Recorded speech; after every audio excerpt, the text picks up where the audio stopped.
Good morning, everybody. Thank you for being here for a regularly scheduled December 10th briefing.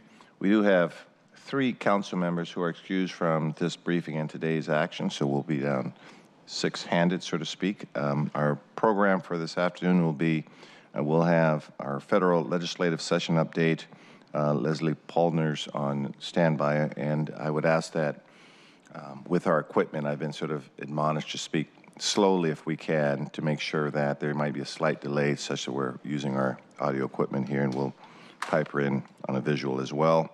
Then we'll go through our today's city council actions, full council actions in regional committees, and then we'll end with a briefing on our State Route 99, the Viaduct closure. Okay, I just want to say very briefly, we did have some unfortunate events that happened over the weekend. A loss of a CTAC council member. I think many of you have read about that, Amin Ahmed, and we certainly our love and condolences go out to that family. And I also lost another person, Rod Jones, who was a UW football player and academic advisor to the students at the University of Washington, a young man, and we lost him as well. So just not a good, had some unfortunate events that happened over the weekend, and maybe that's a good segue into our next session, into the legislation, the federal update. It depends on how you look at it. Maybe some fortunate events or unfortunate events. I don't know. It's a little crazy there. So that's my segue into, hi, Leslie. How are you? I'm great. Happy holidays. Hey, Leslie. It's Sally. How are you? I'm great. Okay, so nice to see you. Nice seeing you. So any presenters on this? Hi, how are you? Come on forward. And why don't we just start a little more formally and have introductions, and then, Leslie, I'll just turn it over to you. Good morning, everybody. I'm Sierra Howlett-Brown, the Director of Federal Affairs for our Office of Intergovernmental Relations. We're here just for our regular update, give you some a little preview into the final couple weeks of the 115th Congress, and then we will be moving into the next 2 years will be the 116th Congress. And we have some changes in November. Change in leadership will be happening, so Leslie will go over some of the ramifications for the city on that. And we're always available if you guys have questions or needs throughout the session, but wanted to make sure we're in here for regular updates as well. So Leslie's going to go through some appropriations language, explanations, and get into some key issues for the city, including census, burn jag, immigration, FCC, opportunity zones, and then some of the public rules and changes that have been coming out that the city has been considering making public comments on. So with that, I'll let Leslie take it over. Great. Thanks so much, Sarah. Nice to see everybody. So as you may be following along, this was supposed to be Congress's last week of session, but there are now some holdups in the appropriations process. Prior to the November elections, there were 2 packages that had been passed, funding actually the majority of the federal government. And that was the Energy, Water, Legislative Branch, Military Construction package. That was the first package that went, and then the Defense, Labor, Health and Human Services, and Education package that went afterwards. In the meantime, though, there are several bills that are outstanding, and the major holdup is with the Homeland Security bill, which is appropriations bill, which is connected to this package. And of course, the big issue is over wall funding, with the President and House Republicans proposing $5 billion and Senate Democrats having reached a bipartisan agreement for $1.6 billion for border security measures. This week, Pelosi and Schumer are set to meet with the president on Tuesday. But to give themselves more time, they have already passed, on Friday, they passed a 2-week continuing resolution to buy some time. There is some hope that perhaps they'll reach a deal this week and vote on it later this week or early next week to try to get out for the holidays. But as we know, things are unpredictable these days in Washington. On the table, if they can't reach an agreement, Schumer has put on the table a full year continuing resolution, particularly for the Homeland Security bill. There's also been some discussion of trying to do a short-term continuing resolution that would punt into next year. But again, I think after tomorrow's conversations, we'll have better insights into the direction that they are going. So that is where we are on appropriations. In the meantime, of course, Congress will recess as of December 21st, and that will be the end of the 115th Congress. New members for the 116th Congress will be sworn in on January 3rd, and you will see leadership elections. Of course, the House Democratic Caucus has already selected Pelosi to be their next speaker. They also voted for Steny Hoyer to serve as majority leader, Jim Clyburn, who will be majority whip. Hakeem Jeffries was elected to serve as Democratic Caucus chair. And then on the Republican side, you'll have Kevin McCarthy, who will serve as minority leader, and Steve Scalise, who will be minority whip.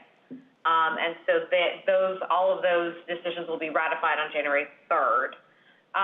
Democrats have outlined their top priorities for the 116th Congress, and they're going to take action very rapid fire in the first few weeks. First bill on the House floor will be a campaign finance reform / ethics reform package. They'll work on prescription drug pricing control, DACA, the Equality Act, and gun safety, probably something around background checks. We are expecting that we'll see a number of investigations opened into the Trump administration with House Democrats using their oversight powers. One piece that's also interesting that everyone is watching very closely at the moment is the possibility of bringing back earmarks. That is becoming more and more of a topic of conversation here, and many people think that we will see it next session, that they might do it on a very narrow set of bills like transportation and infrastructure, but that may happen as early as next year. On the Senate side, no real changes there in terms of leadership. McConnell will stay majority leader. Chuck Schumer will stay minority leader. There is going to be some movement among committees. We're still waiting for those to be finalized. As you may know, Republicans have term limits on their committee chairmanship, so there'll be some movement there. We know, for example, that John Thune will be leaving Commerce, and Roger Wicker from Mississippi is likely to become the chair there. But more to be continued as we head into the next session. On Census 2020, we are expecting any day to get a decision in the trial challenging the Trump administration's decision to add the citizenship question to the 2020 census.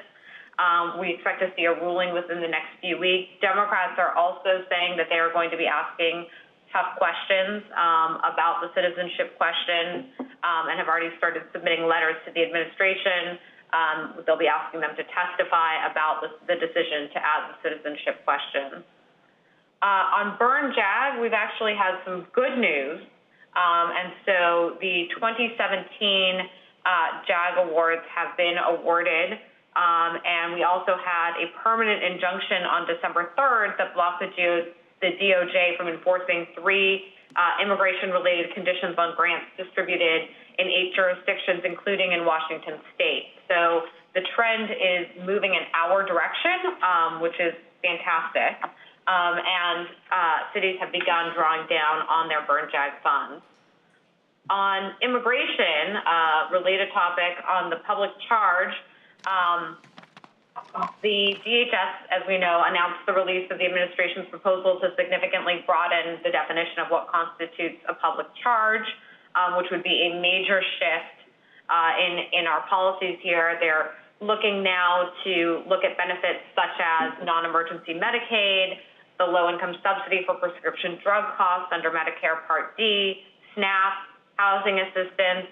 And so they released their notice of proposed rulemaking in October. Public comment will close on December 10th this week.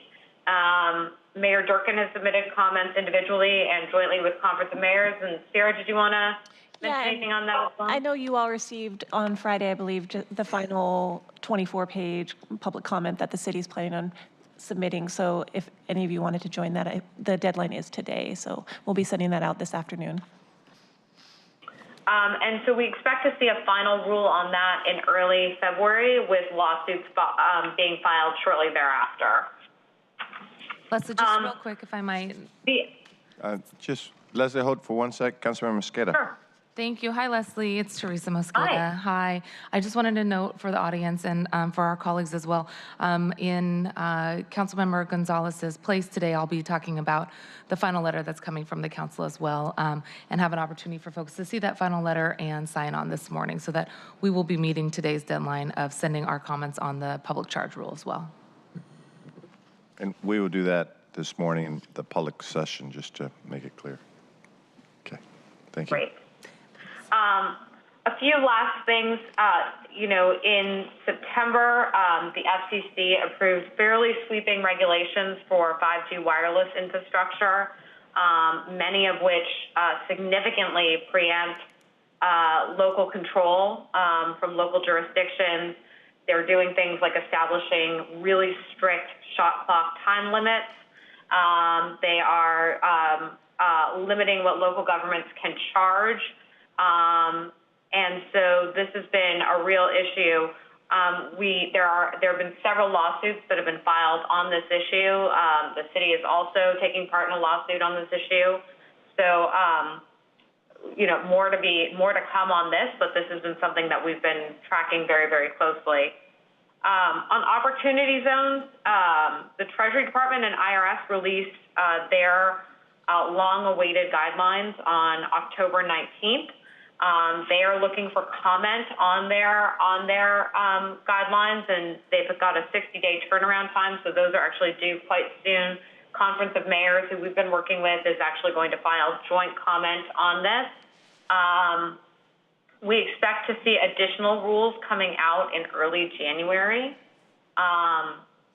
So happy to answer some questions there. And then finally, one issue that we've been looking at is the proposed Title IX changes. Leslie, can you hold for on the opportunity zones, you remember we have a viewing public that's trying to follow you as well. Can you explain a little bit about what an opportunity zone is, why it was created, and why this is important? Just give some background on that, please.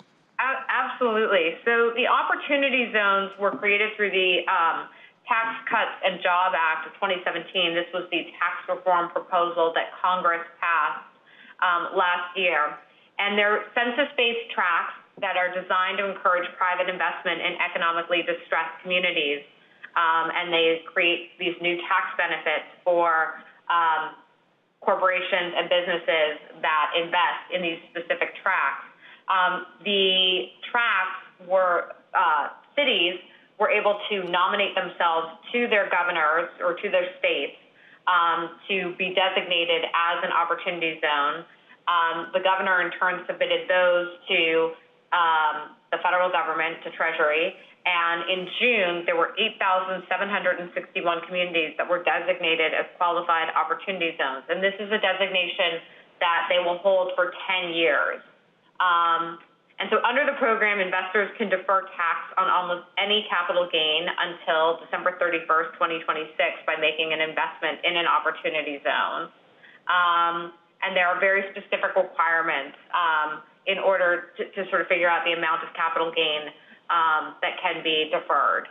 And so they've now released the rules of how the investments will work, and they're asking for comment on those. These haven't been finalized yet. And so those comments are due in December. And then the administration is actually going to be releasing a subsequent set of rules further clarifying how opportunity zones will work. But this is really a brand new tool that was created, again, in the last tax reform proposal. Thank you. So the last piece is under Title IX. So Secretary DeVos recently released a sweeping overhaul of how colleges and universities have to handle allegations of sexual assault and harassment. And, the proposed regulations give a lot of new rights to the accused, including the ability for the accused to cross-examine their accusers. And these are very different rules than had been released under the Obama administration, really kind of swinging the pendulum back towards favoring, frankly, the accused. Happy to talk kind of in more detail about any of those, but the proposed rule changes have been published in the Federal Register, and they are also now open for public comment until the end of January. This is something that the city is taking a look at to see if comment might be appropriate in conjunction with either some of the universities in our state or our K-12 system, because these Title IX changes have implications for the K-12 system as well. Very good, Leslie. So I think we're following these buckets of issues in the document Leslie provided. I had one. Any specific questions? Councilmember Beckshaw. Thank you. Hey, Leslie, it's Sally. Thank you for this overview. I'm really interested in what you said at the beginning around earmarks and potential funding for transportation and infrastructure. Can you talk a little bit more about that? Yes, I'd be happy to. So I think that there is becoming a general awareness that with the loss of earmarks several years ago, that we have now given the administration a tremendous amount of control over cost of discretionary money. And you're particularly seeing a concern around transportation funding and how that is being distributed. And so with Democrats taking control of the House, you see a number of folks beginning to say we need to bring earmarks back, recognizing that there has been, that there are challenges with it and that there need to be tight controls over it. But there has been, you recently saw Peter DeFazio, who is expected to become the chair of the House Transportation and Infrastructure Committee, just last week said that he thinks that earmarks need to come back and that this would be helpful for getting government moving again. You've definitely seen some Republicans saying that they think earmarks should come back. And so the question will be how what the timing is. Does it happen, this first year of the new Congress, or do they have to wait? And then how expansive will it be? Would it be, previously it used to be on virtually every appropriations bill. Now, might it be more narrow on very specific, for very specific things like infrastructure projects? So lots of details remain to be fleshed out, but there definitely seems to be a growing consensus that bringing earmarks back would be a very good thing. Thank you for that. I know you and I talked a year or so ago about this particular administration campaigned on bringing $1 trillion into infrastructure across the nation, and then as far as I know, virtually nothing has happened. So if it takes earmarks back to help us, I would like to know more about what we can do to support that. Appreciate your help. I will say one other thing just on the infrastructure front. There certainly has been this discussion again about an infrastructure package. And Democrats have said that is going to be an ongoing item that they will talk about. The challenge, of course, is how to fund this, right? You've got the Highway Trust Fund that is literally running about a $20 billion deficit just to stay level funded in the next reauthorization bill. And so, as gas tax revenues have been declining, they've got to find another sustainable source of revenue. So I think you'll see, again, lots of conversations on an infrastructure package generally, but I actually think in order to get something done, they may need to rely on earmarks, and it may need to be kind of more narrow. Councilmember Bryan. Can you speak to what the work around the Green New Deal looks like and where that likely goes? So I think that there is really, as we've all seen these horror stories about the effect that climate change is having, you've seen people like Chuck Schumer saying that literally sent a letter, wrote an op-ed in the Washington Post over the weekend, that any infrastructure package must contain greenhouse gas reducing measures, climate change. I think, what a number of the freshman folks, including Alexandra Ocasio-Cortez with the Green New Deal, I think that they are injecting a whole lot of new life into this conversation. So whether or not the Green New Deal itself gets legs, I'm not sure, but certainly attention to climate change will be a new focus again, will be a renewed focus. Is that work still totally partisan? Is there any work across aisles to do something there, or does it feel like the House will do one thing and the Senate will do the other, and we'll just wait for 2 more years? At the moment, it still feels fairly partisan. You know, hope springs eternal that will change, but it feels pretty partisan right now. Councilmember Sawant. Just on that, I wanted to share with everyone, in case you didn't already know, that the Sunrise Youth Movement, which was the movement that led the occupation of Nancy Pelosi's office to demand that the Democratic leadership support the Green New Deal resolution, they are also locally organizing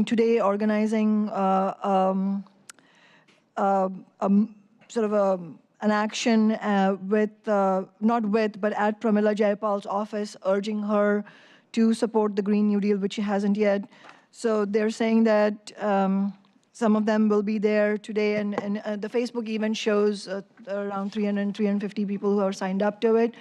And this will be at the 3rd Avenue Cafe at 3:30 p.m. today. And they're going to do a brief training and then walk into her office, asking her to support the Green New Deal. And just also to share with everybody, I don't know if you all have seen the photos of the trainings themselves, have attracted hundreds of people at each one. So I would say that what we should be demanding from our congressional delegations and from the Democratic Party as a whole in the House and in the Senate is that all Democrats support the Green New Deal, not that it's just used as some sort of left flank to push forward a few improvements here and there, but really, you know, urging Nancy Pelosi and Chuck Schumer to also embrace the Green New Deal. Good, thank you. Leslie, in the description of federal activity, in light of a lot of the voter suppression activity that we're reading a lot about, I don't see that as a priority or anyone really coming out aggressively here in at least this package of legislation. Are we relying on the judicial branch to do that, or state laws? Or can you talk a little bit about any activity dealing with what I'm concerned about on the voter suppression front? Yeah, no, so I think that is actually, in fact, why Democrats are putting campaign finance/ethics reform as one of the first. Literally, it will be termed HR 1. It will be the first bill on the floor, and much of that has to do with voter registration. And I'd be happy actually to send Sierra the details of that package to share with you. But much of that is aimed at addressing some of these issues. Okay.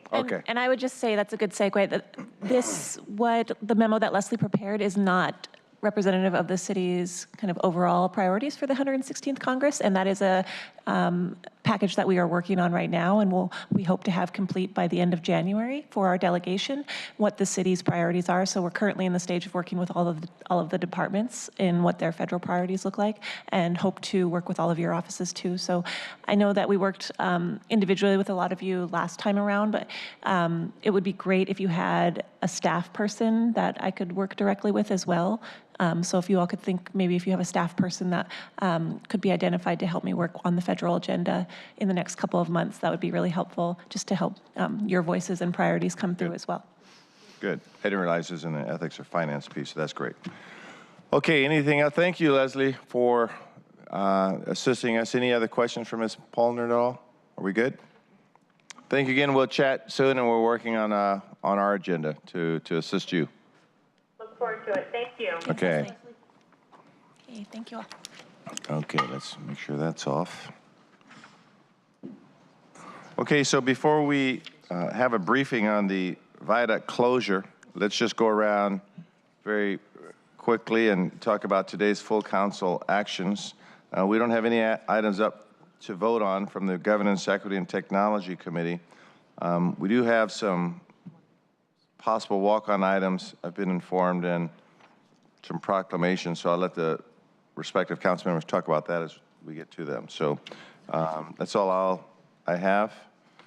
And Councilmember Beckshaw. Thank you. We have nothing on Finance and Neighborhoods Committee this afternoon, but we will have a large meeting this coming Wednesday, December 12th.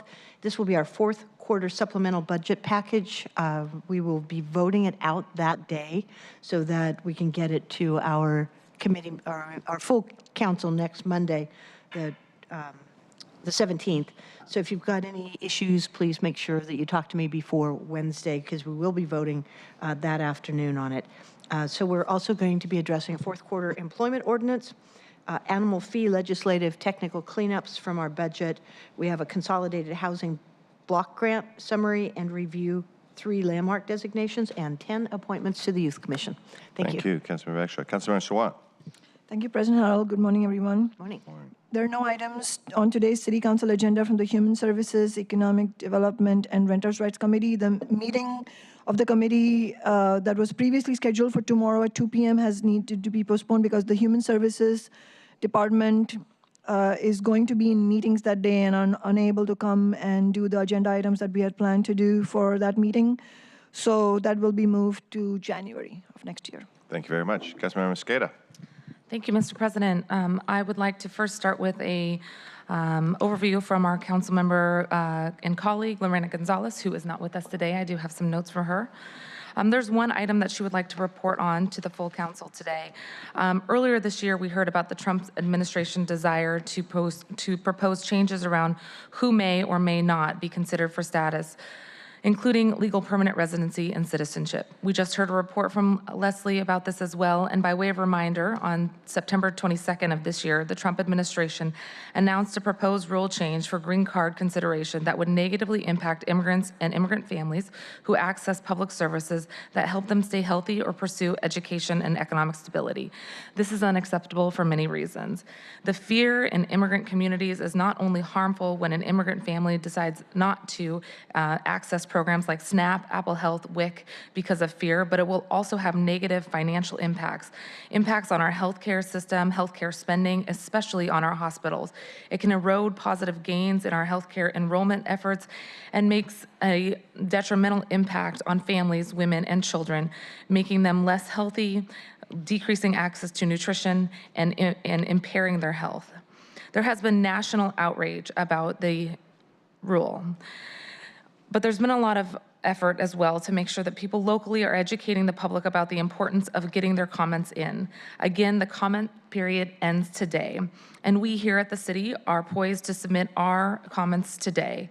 The resolution that we passed on Monday, November 26th, directed the council to submit a joint comment letter on the issue.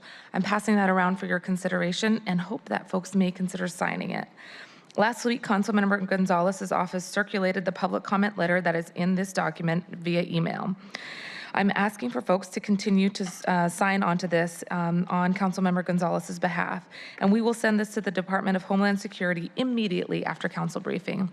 I also encourage the public to continue to submit their comments in their own voice. Make sure that their individual comments and voices are heard to call attention to the federal government and ask them to reject the proposed rule change because it will harm our families and will harm our communities. Thank you so much for signing on to this. I know that there's been a lot of support for this effort in the community.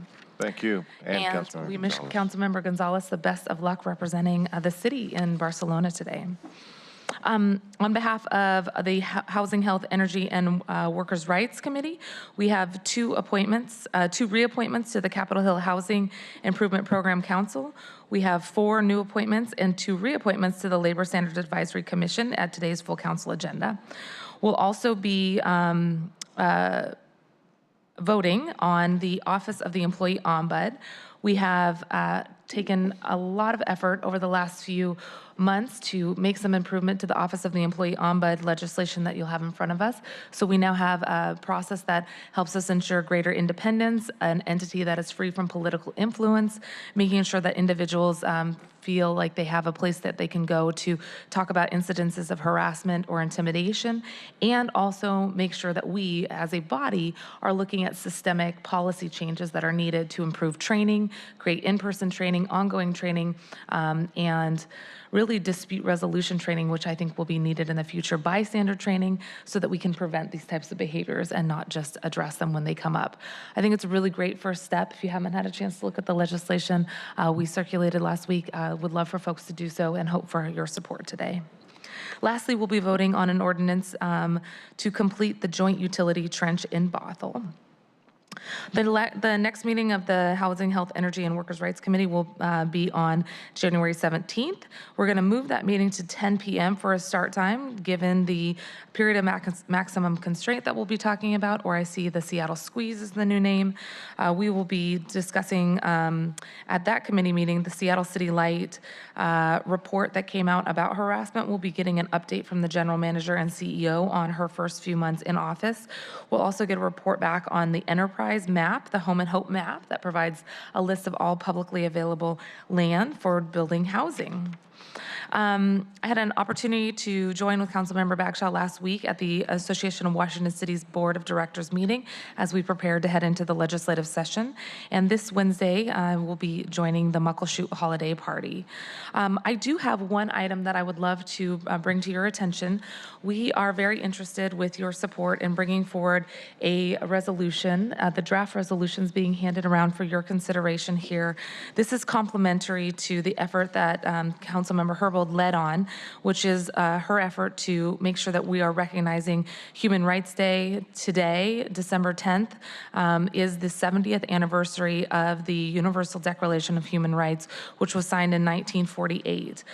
This resolution that I would love to walk on with your support comes to us at request from the Church Council of Greater Seattle and the Faith Action Network. They wanted to do two things in addition to having a proclamation for a Human Rights Day. They wanted to highlight the ongoing relevance of the Universal Declaration of Human Rights 70 years later and highlight the injustices that still plague Seattle and our country. For example, this morning when I woke up, the first 3 news articles that I heard was about the public charge change that we just discussed that would harm immigrant families. Ongoing conversations about family separation. Representative Jayapal was reporting on her latest visit to the border and the tragedy of family separation that's still ongoing. And the third thing that I heard this morning on the news was about how minors still are going without legal representation in our efforts to address this. So this draft resolution for your consideration really builds on what we have already articulated, that we in Seattle recognize the deep need for these human rights resolutions to be fully adhered to. For example, recognizing the sovereignty of rights of Native people, making sure that we're continuing to address and prevent nuclear war, global warming, and the dehumanizing policies towards immigrants and refugees, and making sure that we're doing much more to address and improve the lives of those who are the most vulnerable. So I am hopeful that you all will help us with passing this resolution today to reaffirm our commitment to these values and a commitment to also work together to promote human rights in our city and across the nation. In addition to this, the Washington Immigrant Rights Solidarity Network are looking for folks to help provide donations to individuals who are going to the border and to help those who are seeking asylum. You can donate at the to folks going to the border by going to the GoFundMe account called Help Buy and Deliver Support to Refugees in Tijuana. And if you have any questions, Faride Cuevas in my office is helping to coordinate that. Faride.cuevas@seattle.gov.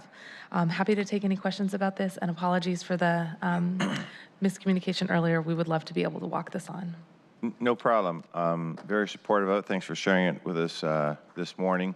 Just a quick process question, just so our colleagues know. Our plan is to introduce this and vote on it this afternoon at 2 o'clock.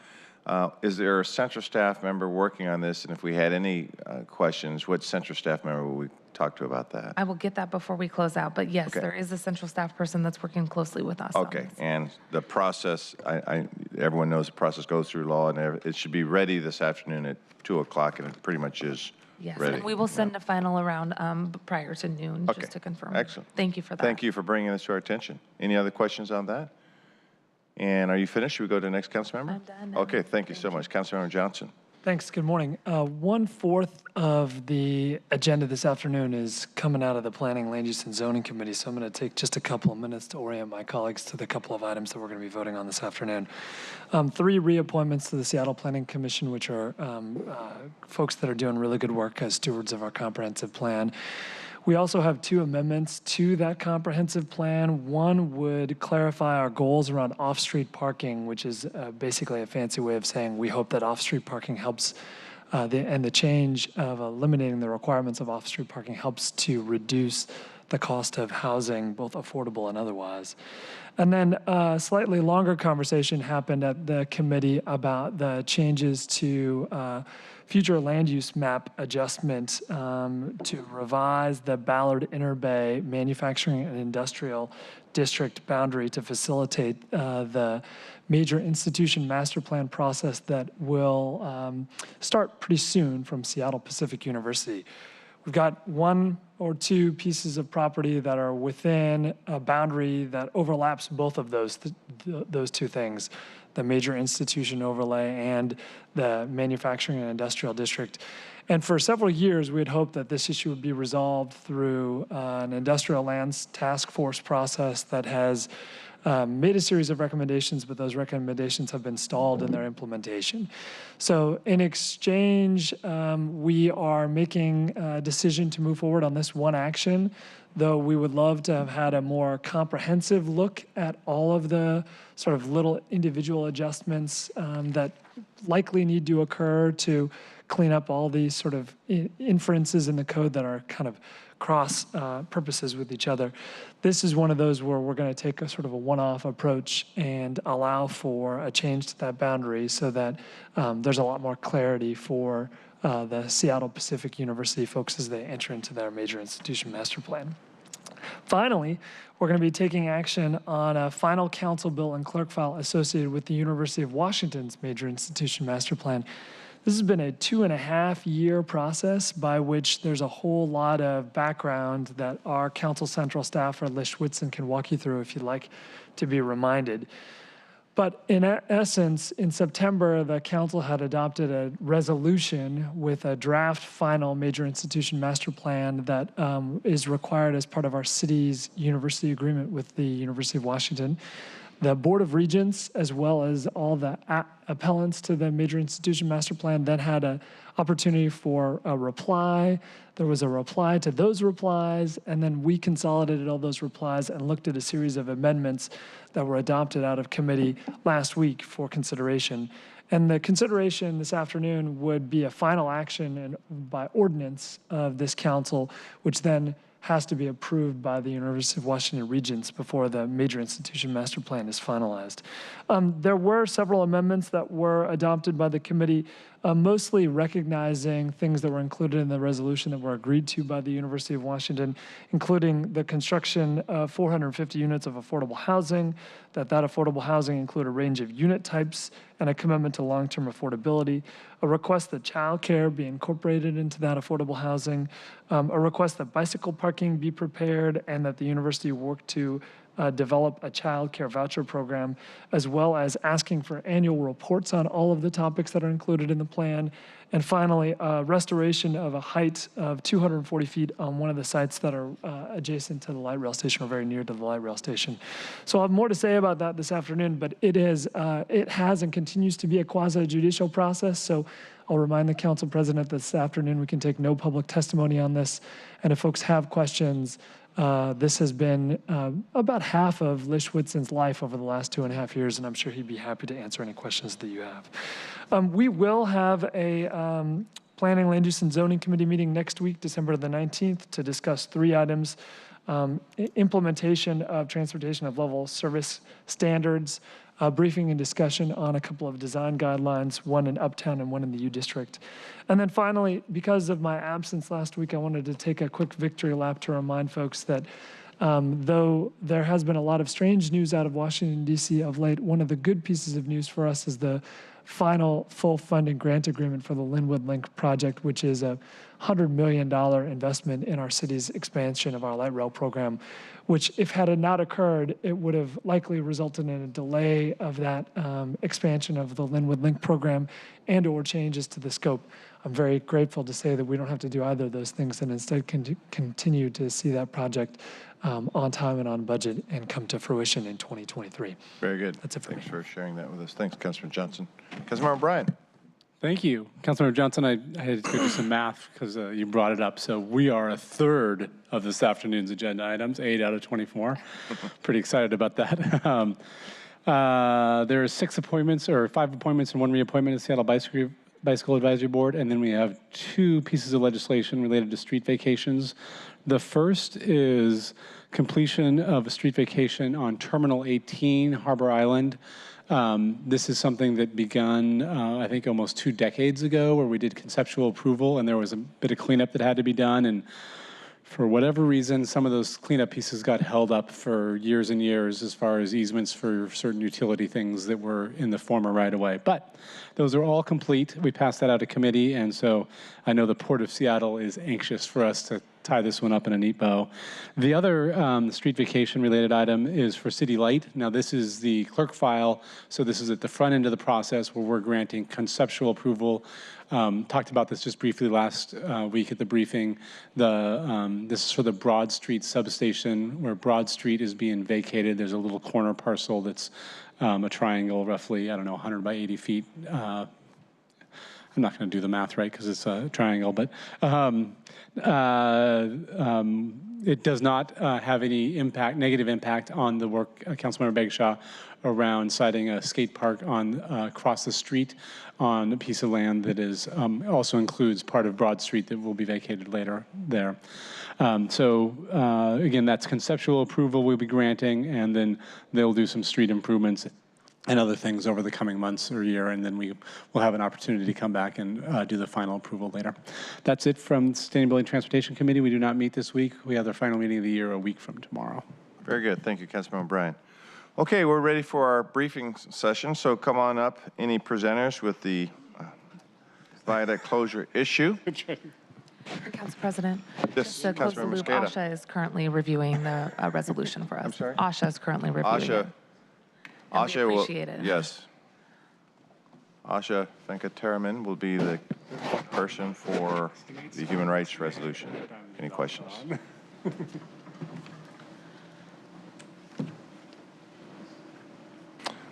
Okay, welcome. Good morning to you all. Why don't we start with introductions? Please dive in. I'm Heather Marks. I'm the Director of Downtown Mobility for the Seattle Department of Transportation. I'm Brian Nielsen. I'm the Program Administrator for the Alaska Way Viaduct Replacement. And I'm Paul Roybal with King County Metro. I'm leading our agency's effort to plan for the viaduct closure.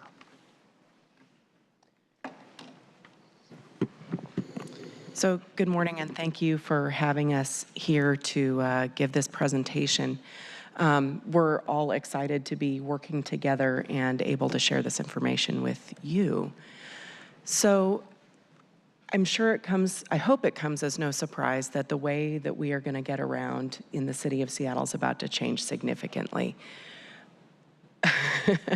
We have the Alaskan Way Viaduct, which has been serving us well, but is on its last legs, is going to close forever in January. We are taking all of the buses out of the downtown Seattle Transit Tunnel and putting them on the surface. We will have to demolish the Alaskan Way Viaduct so that we can build a new waterfront. The Washington State Convention Center Annex is also a huge project in downtown that is going to impact the way we travel, as well as finishing up the link light rail to the north. The good news in all of this is that at the end of this disruption, we're going to have some really great stuff. You are going to be able to walk along our new central waterfront right on up the Pike Pine Renaissance. The Washington State Convention Center will bring visitors and tourists to our town like never before. You all know very well that we are revamping the Key Arena because I hear we're getting hockey in a couple years. And of course, we're growing our link light rail system that will give people more transportation choices than they've ever had before. I want to turn it over to my friend Brian Nielsen, who will give us some more details about Washington State Department of Transportation's work on SR 99. Oh, nope, I'm not going to do that at all. I'm going to talk about the 5 pillars that we have for downtown mobility. In order to sort of think this through carefully, we've identified 5 large areas of focus. First, we're going to monitor and manage our transportation system so that what we have works as well as it can work during this time of constraint. We also are investing in transit and expanding access to transit through the good graces of the Seattle voters and the Seattle Transportation Benefit District. We want to work really hard with individuals and employers to reduce the number of drive-alone trips to downtown. In addition, we're managing the public right-of-way to ensure that during this particularly constrained period, we have maximum right-of-way available for travel, and we're working together to communicate with the public. Now, Can I talk to you about a 6th possible pillar, just to mess things up for you? Absolutely. Going against all Greek architecture. I appreciate that. I'm so sorry. So sorry. Our freight mobility, I know you've done a ton of work on that, and I would hope that as we're looking at this, we're also talking about that last 50 feet, the work that you're doing, and also the potential that we're going to be encouraging trucks to be coming down between 8 p.m. and 6 a.m., that kind of thing, as well as how we're functioning with some of the new apps on where trucks can park and that they can reserve time, all of that. So sorry about, what is it? Not as the pentagonal, but there was a good word on how we were going to move from that to the 6th leg. I think we're going to have to now add a 7th pillar so that we can keep the odd number of pillars. Yeah, good, very good. Right. Thank you very much. But can we Councilmember just Bagshaw. put that on your list, and maybe we can get together to talk about it? I love it. Can I ask a question? Go ahead. Councilmember Mosqueda. Just a quick question. So I appreciate the 5 pillars here and trying to reduce the number of drive-alone trips, making sure that we're communicating with the public, monitoring our systems. Where do access to bikes and scooters and alternatives to not just cars, but alternatives to even riding the bus fit in? So we want to encourage people to not drive alone downtown and to do that in whatever way works the best for them. Whether it's using transit, whether it's flexing your commute trips and times, whether it's walking or biking or using some other form of transportation. We just want to encourage people to have, the goal here, since we have 90,000 more cars on the street grid than normal or than we're used to, we just want as few people to be using a vehicle as we can. And so we sort of think about it as a continuum of taking up less and less space in the right-of-way. So the bus takes up less space than a drive-alone vehicle. Riding your bike takes up less space than riding the bus. Walking takes up less space than bicycling. So think of it as and of course, working from home takes up the least space of all. So what we're encouraging people is if you have a choice, exercise your choice. I appreciate that. I'm going to write in bikes and scooters in this managing the public right-of-way section here, just so that it's explicit to folks. I would love for us to think about how it becomes a pillar, so that as we think about sharing the road, it's sharing the road with buses and also making sure that bikes and scooters and people who are walking are super safe, especially in the period of maximum constraint. Absolutely. Okay, great. And that has something to do with adding bicycle lanes and connections sooner rather than later. She's nicer than I am. Thank you, Councilmember Bagshaw. Are we ready? Oh, Yes. yeah. Okay. Okay, so thank you. I'm going to talk a little bit about the work that's going on the SR 99 Viaduct replacement program and a pretty major closure we have scheduled for early next year. So starting with our progress this year, it's been a busy year on the program, moving toward the point in time when we're actually able to close the viaduct, remove it from the waterfront, and open the tunnel to traffic.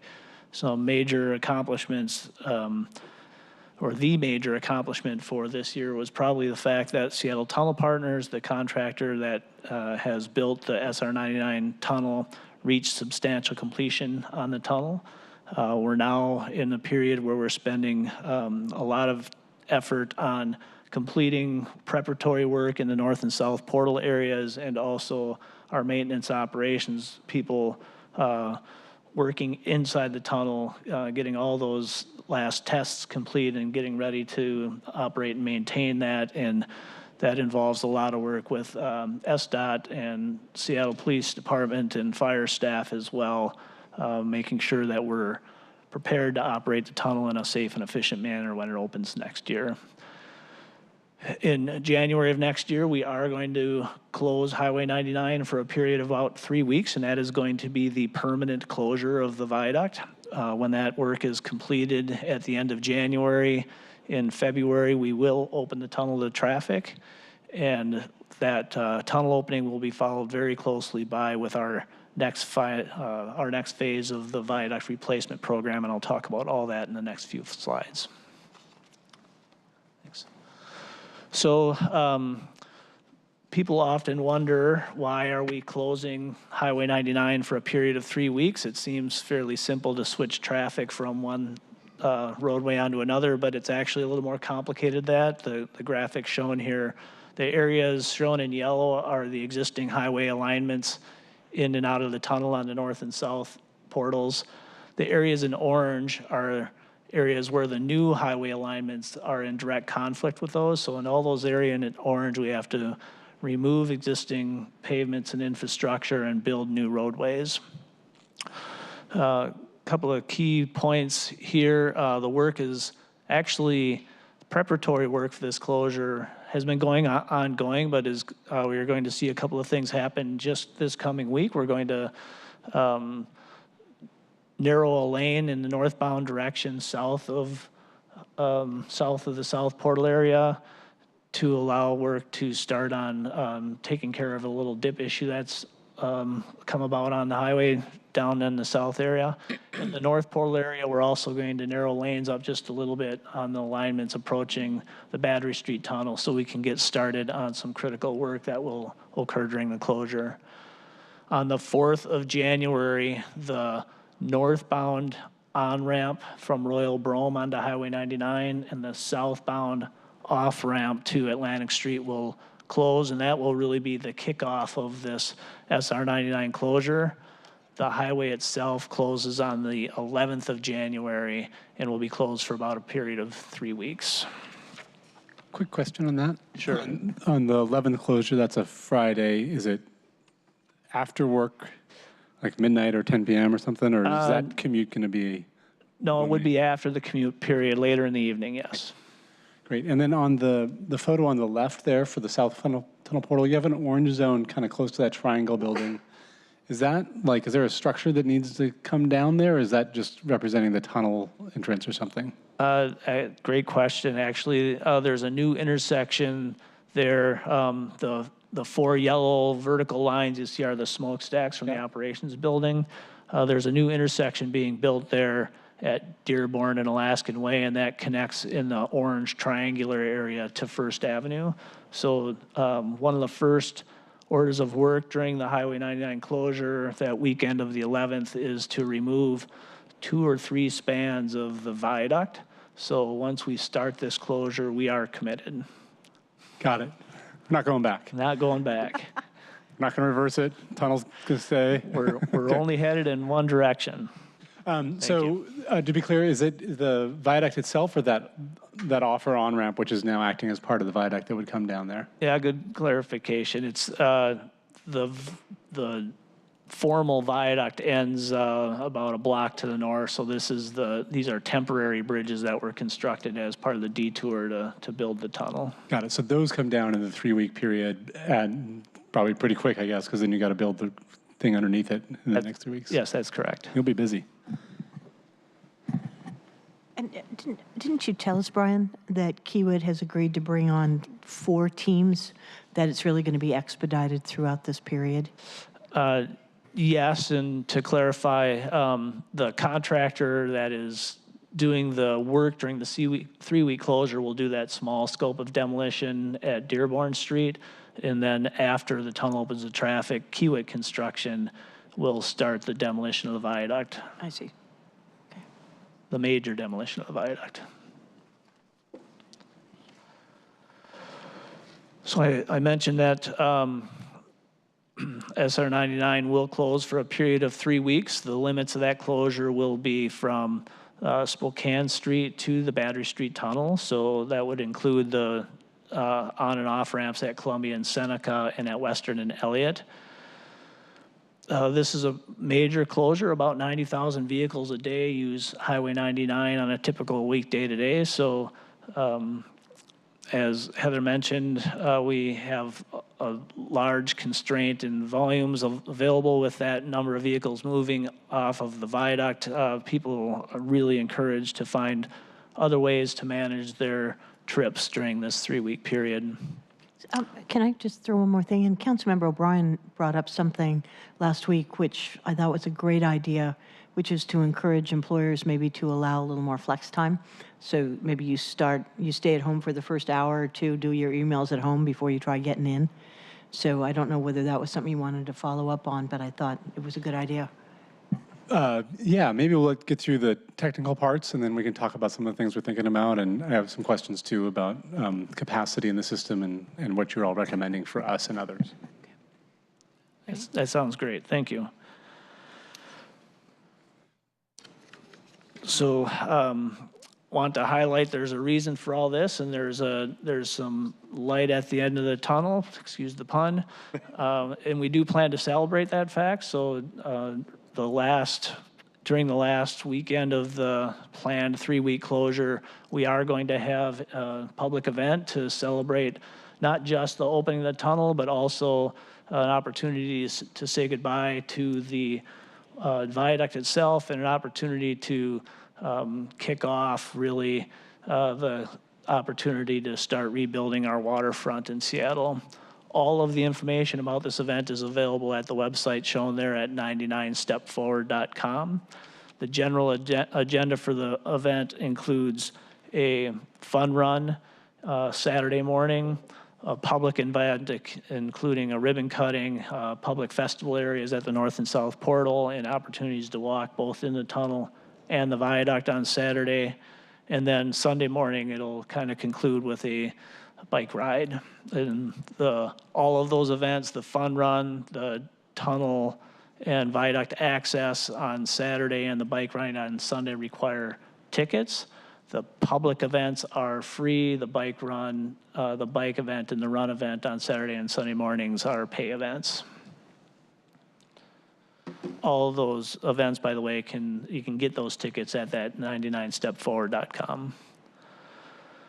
So something unique about this major closure is that when it opens to traffic, it's going to be a new Highway 99. Normally when we close a highway, we open it up in more or less the same place with the same interchanges at the end. But in this case, those on and off ramps, as I mentioned, in downtown and at Elliott and Western, they will go away with the viaduct.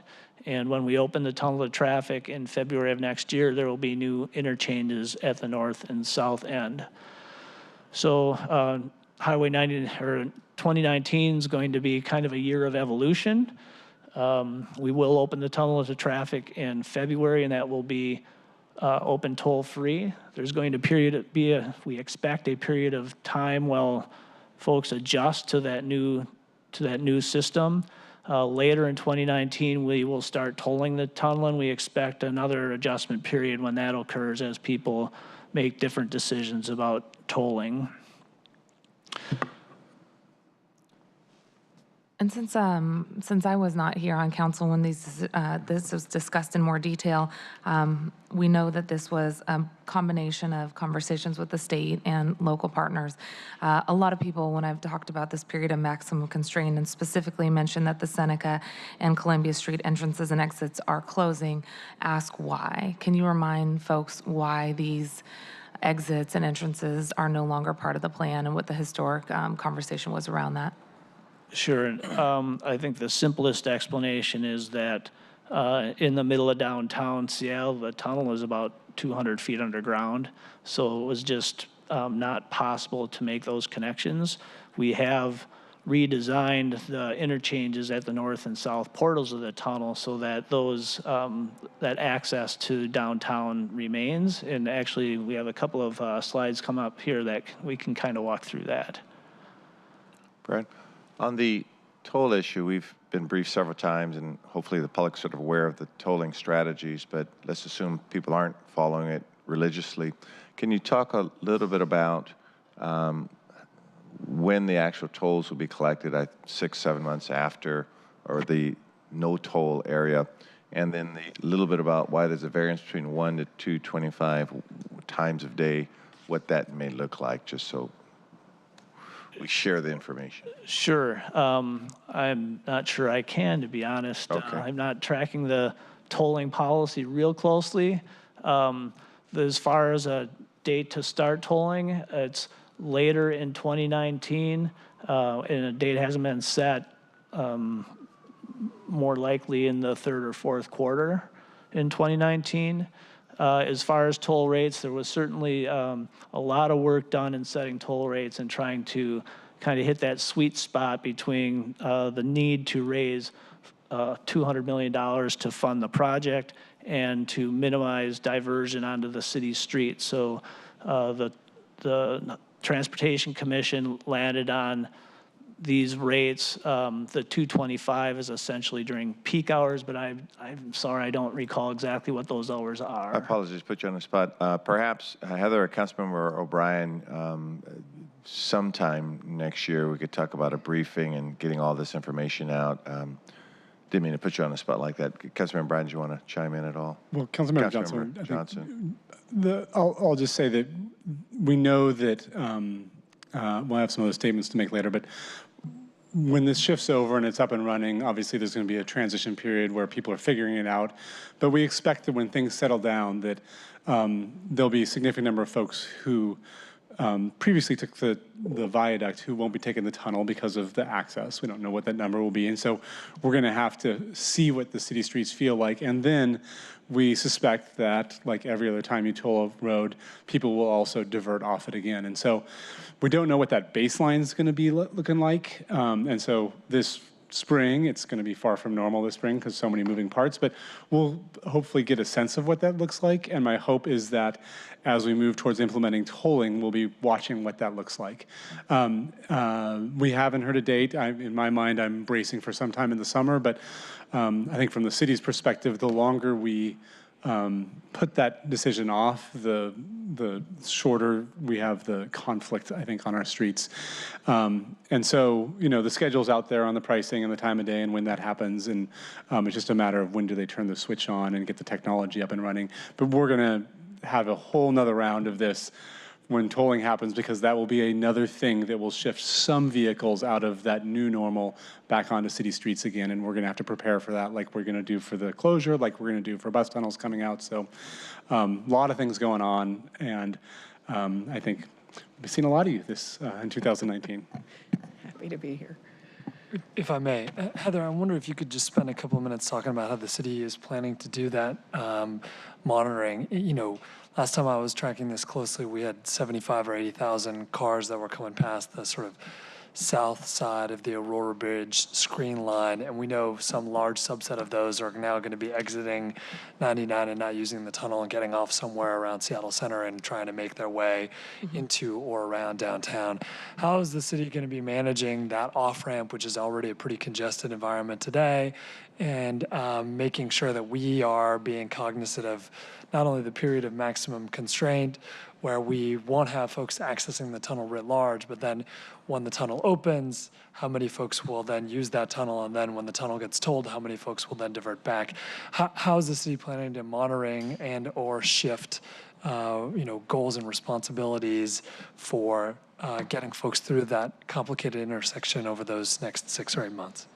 So we have a slide a little later in the presentation that I'll get a little bit deeper into that, but initially, we run our Transportation Operations Center 24/7, and especially during the closure of the viaduct, we'll be in constant communication with WashDOT and King County Metro so that we can do what we need to do in terms of deploying additional buses, changing signal timing. We have several signal timing patterns that we can deploy from the Transportation Operations Center.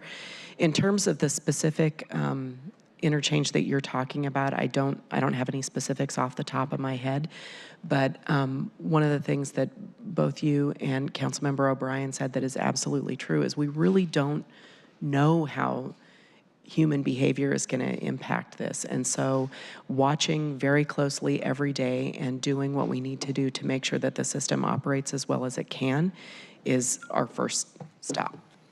I mean, I would just ask you to continue to be thinking about the city's hierarchy in terms of who we prioritize for use of the roadway space. And as we think about prioritization, we want to make sure that we are maximizing the benefit to those transit riders, bikers, and pedestrians, and trying to encourage more carpooling and van pooling. But for those folks who might make that decision to get in a single occupancy vehicle every day to get it to and from the work, know that they should be our lowest priority, and finding ways to get all the rest of those users more quickly and reliably into and out of downtown has got to be our priority. Yeah, thank you. Can I just do a quick follow-up Let's question? get to it. that? Thank you. I really agree with what Councilmember Johnson just said.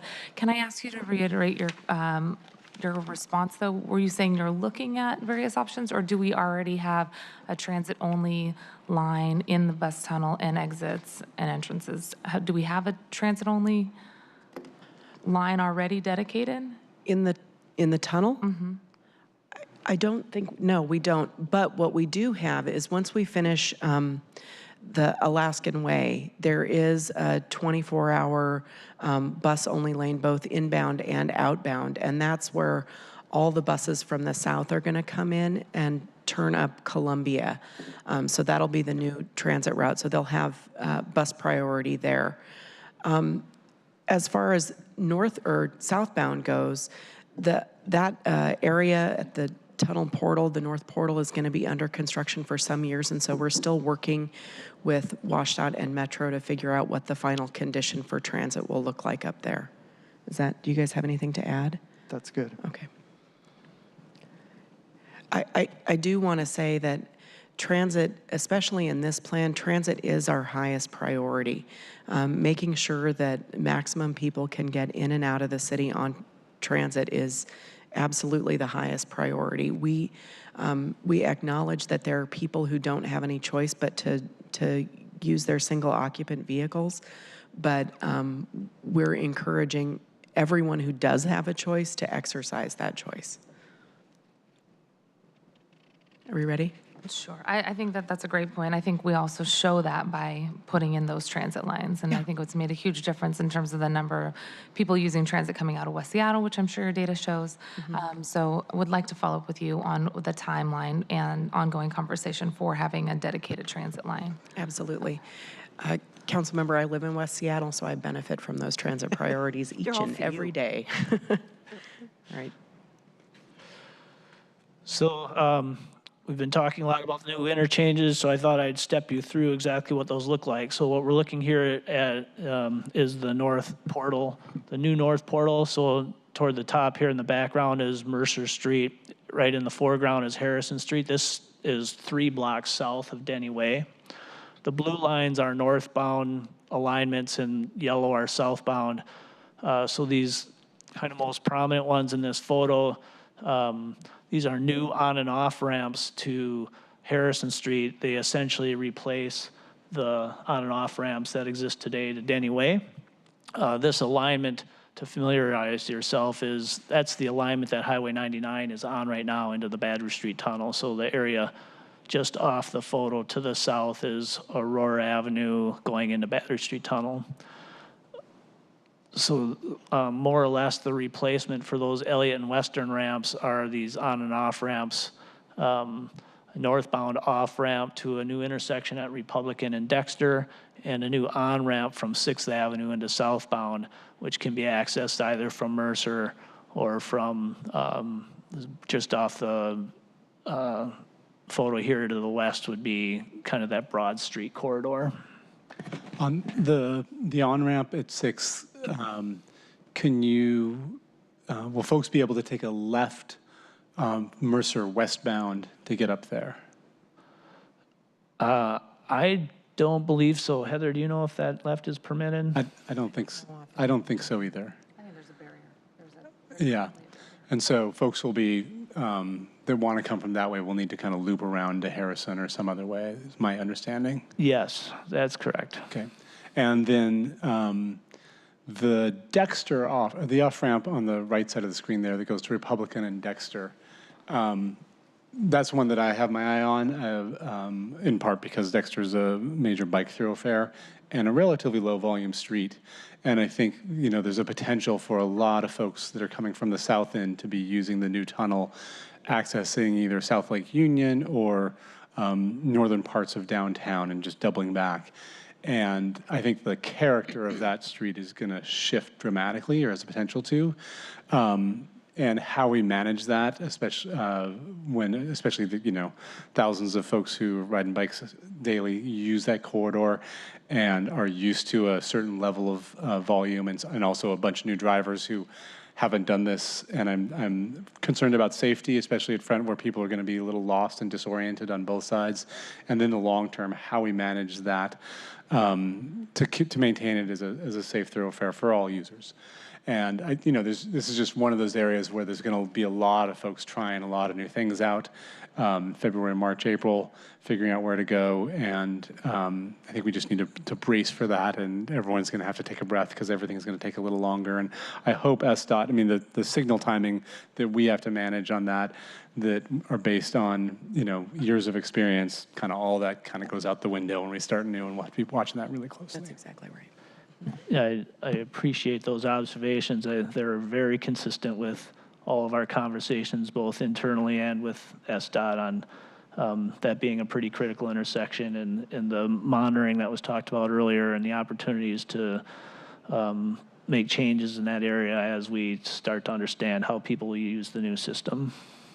And like many intersections in Seattle, there's a construction project on one of the corners there right now, which is taking up some of the right-of-way too. And so that's just another complicating factor for how pedestrians and people and bikes and traffic move around, and also just another safety constraint. Absolutely. I heard somebody say something about a period of maximum constraint. So if we move to the south portal then, similarly, the blue lines are the northbound alignments, southbound in yellow. Some of the key points of the new interchange, new on and off ramps from Royal Brome, so good access to Soto and the stadiums there. There's new northbound on-ramp and northbound off-ramp and southbound on-ramp from this new intersection we were talking about earlier at Dearborn and Alaskan Way. So those ramps essentially replace those Seneca and Columbia ramps for folks that are used to coming from the south and getting to downtown. You would exit there, either move over to First Avenue or proceed north on Alaskan Way and take your right into the city, depending on what your destination is. Let me ask a quick question, Brian, on that. If you were coming out of the football game, for example, how do you get on southbound? I see northbound, but how do you get southbound?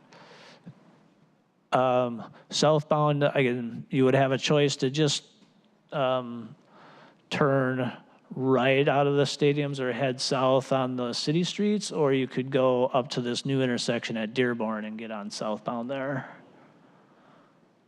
So just for complexity purposes, you go up First Avenue, left on Dearborn, and then you can get on there? Yes. Southbound. And if you wanted to go northbound, you come right off Royal Brome Way to get on there? Yes. And so that graphic, I believe, shows some sort of regional trail there, just to the east of that whole interchange. Yes. And it looks like I can't tell if that's a public or private plaza-looking thing there. What is the timing on those types of investments? Yeah, good question. I'm glad you pointed out. I've been pretty focused on the vehicles here, but there's a lot more to this program. So there are actually two paths. One that you can see well on the photo here, we refer to this as our city side trail. That offers a pedestrian connection from Soto and the stadiums right into Pioneer Square into the waterfront. There's another trail that you really can't see on this photo that runs up the left side. On the west side, we call our port side trail. And that one's there right now, right? That one exists, yes. This trail gets constructed in, to be honest, I'm not certain. I have two contracts. The ongoing contract that does the SR 99 closure project has some follow-on work after the tunnel opens, and it may include that trail. If it's not in that contract, we have one contract left to advertise in our program. It's our SR 99 South Connections projects, and it rebuilds pedestrian plaza on Railroad Way here, a couple of blocks of First Avenue, and that trail might be in that contract. To be honest, I can't remember which contract it's in. Okay. If it's the latter one, is that like late 2019 or is it like 2020? Would advertise in late 2019, construction in 2020. Okay. And where are you expecting bikes at this point? Assuming that you've got the city side and the port side trails, where are you differentiating between pedestrians and bicycles, or are they both multi-use? They're both multi-use. I would say that port side trail is more the commuter route for folks that are riding in from the south and west, whereas the port side is probably a little more pedestrian friendly. The city side. City side, sorry, but they're both intended for either use. Okay. The map doesn't go this far south, but on Atlantic Street, many of the semis need to go over this overpass here. Will the semis be able to go straight on Atlantic Street to get to the port area? Yes, we'll be maintaining that intersection at, I guess you'd call it East Marginal Way and Atlantic Street, right outside the T46 facility. That intersection will remain. This is Right actually. now, it's currently temporarily closed, correct? Because you have barriers there. So will we be opening it back up? I believe that is open to traffic today, that intersection, but it will close. That's that ramp that we mentioned on January 4th closes. And this structure in the foreground of the photo that you referred to is an important part of the program. It's constructed and open to traffic now, at least the south part of it. And what that does is normal operations of the port in that Atlantic Street intersection would allow folks to operate at surface, but there's a BNSF tail track that runs right across that Atlantic Street intersection. So every time they're building a train, the port is landlocked. So this structure allows them to get over that tail track and continue operations with all of those activities going on at once. The intersection I'm looking at would connect Atlantic Street to Alaskan Way South. It was previously an underpass that allowed for the semis to connect directly to the port. I'm sorry, what was the intersection? It would be connecting Atlantic Street to Alaskan Way. Maybe you can get back to me on that. Okay. Yeah, I'm pretty sure you can drive that today, but we'll check that out. Thank you. So after the tunnel opens the traffic, I mentioned it allows us to get into the next phase of construction in our program. We have a single contract we've awarded to Kiewit Construction, but there's really 3 separate projects included in the scope of that work. And shown here is the Alaska Way Viaduct removal, decommissioning the Battery Street Tunnel, and then rebuilding of the north surface streets. The viaduct demolition will start in February, right after the tunnel opens to traffic, and will last about 6 months. To the point about the the transit routes in and out of town, a priority of that project is to remove the ramp at Columbia Street so that we can get that work cleared away, allow the Waterfront Seattle program to start construction, and the intent is to have that new transit connection from the south up Alaskan to Columbia completed before the end of 2019. Also, a priority of that project has always been to avoid the busy summer tourist season as much as possible. And to Sally, Councilmember Bagshaw's comment earlier, we have worked with Kiewit to bring in an additional crew that will allow us to hopefully have the viaduct, for the most part, removed from the central waterfront, basically from Coleman Dock or even King Street up to about the aquarium. We expect that the primary work in that area, the viaduct, to be gone by around June 1st. So may I ask a question? you gave this map with a schedule to us a couple of weeks ago.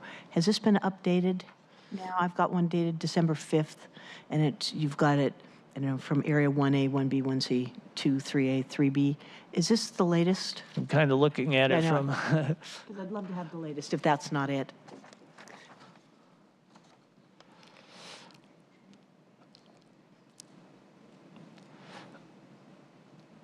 December 5th. Yes, this is the latest. Okay. Yeah.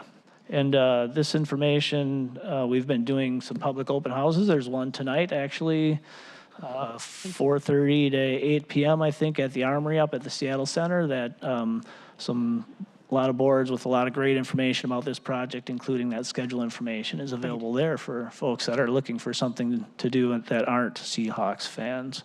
Councilmember Johnson. Brian, remind me, these projects aren't in sequence, right? They're overlapping timelines. We're not going to wait for 24 months to build those, regridding the street grid. Yeah, that's correct. All three of these projects, we anticipate starting construction in February or March latest. So the second of the three is the Battery Street Tunnel decommissioning. As noted, it's expected to be about 2 years of construction in total. It's noted that roughly the first half or so of that construction is primarily within the Battery Street Tunnel itself, and it'll have fairly minimal impacts on the streets at surface. But the second half of the construction, they'll be finalizing, filling the tunnel through the ventilation grates at surface, and then making improvements on Battery Street itself. So the second year of that 2-year period is expected to be a pretty significant impact to that corridor. Brian, I know that we've had many, many conversations about that block that's right at Battery between First and Western and between Battery and Bell, and many of the folks in Belltown are interested in acquiring that after your staging is done, and they're looking at two things. One is they call it an orchard, a pea patch, just as to making it a giant lung for Belltown. And then secondly, there's a potential of having a downtown elementary school on at least part of that. So I hope as you're going through all of these for the next 2 years that we can stay really close in touch about that, because it is a parcel of property of great importance to Belltown. And then also I have asked WashDOT and SDOT to be cognizant of the fact that they want to green up Battery, and that's probably going to mean trees that are in some kind of dividers. It's not going to be below ground because we know the tunnel will be below there.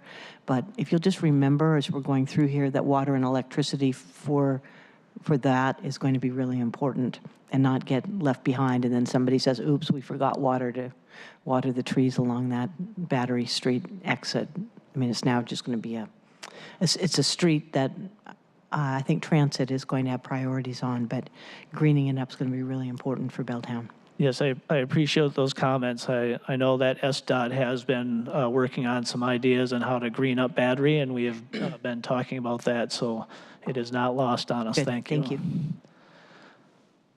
And the final scope of work is that North Surface Streets connection. So that's that 3-block area I was talking about between Harrison Street and Denny Way and what used to be SR 99 Aurora Avenue. So at Denny Way is the north portal of the Battery Street Tunnel. So Highway 99 is 20 feet or so below the grade of Denny Way. So this project basically brings what is now Aurora Avenue up to grade and allows us to reconnect the streets at John and Tom Streets to really improve the network connectivity between the South Lake Union and Lower Queen Anne neighborhoods.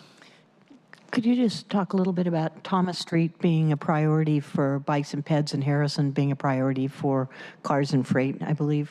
Sure, That's correct. We, in the planning for the program, we worked with the community and with DOT's bike and pedestrian planning efforts, and the Thomas Street is referred to as a green street, so it'll be a little narrower, have bike lanes, a little more green plantings on it, and John Street becomes more of the vehicular connectivity between the neighborhoods, as well as Harrison being a new connection across Highway 99 that doesn't exist today. Thank you. I just want to take a quick second to thank the council president and Chair Bagshaw in the budget process and reiterate our appreciation for your work in the statement of legislative intent that we included in the budget to make sure that there is secure funding for the Thomas Street completion so that the braided funding that we have is analyzed to ensure that we do have enough funding before we get to a point where we've either run out of funds or for some reason it's delayed. This is a big priority project, I know, for connecting east-west, especially for creating safe corridors for pedestrians, bicyclists, and those who want to ride scooters. So looking forward to getting your feedback as early as we can, but I think it's mid-year next year. Okay, thank you. Okay, now we're going to turn our attention to the transit routes that are affected by these changes, particularly the changes in January.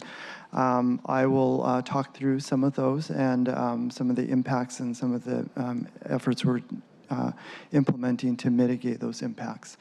First, on the south end. Beginning on January 11th with the Viaduct closure, the routes that currently operate on the Viaduct will begin operating on surface streets through the Soto area.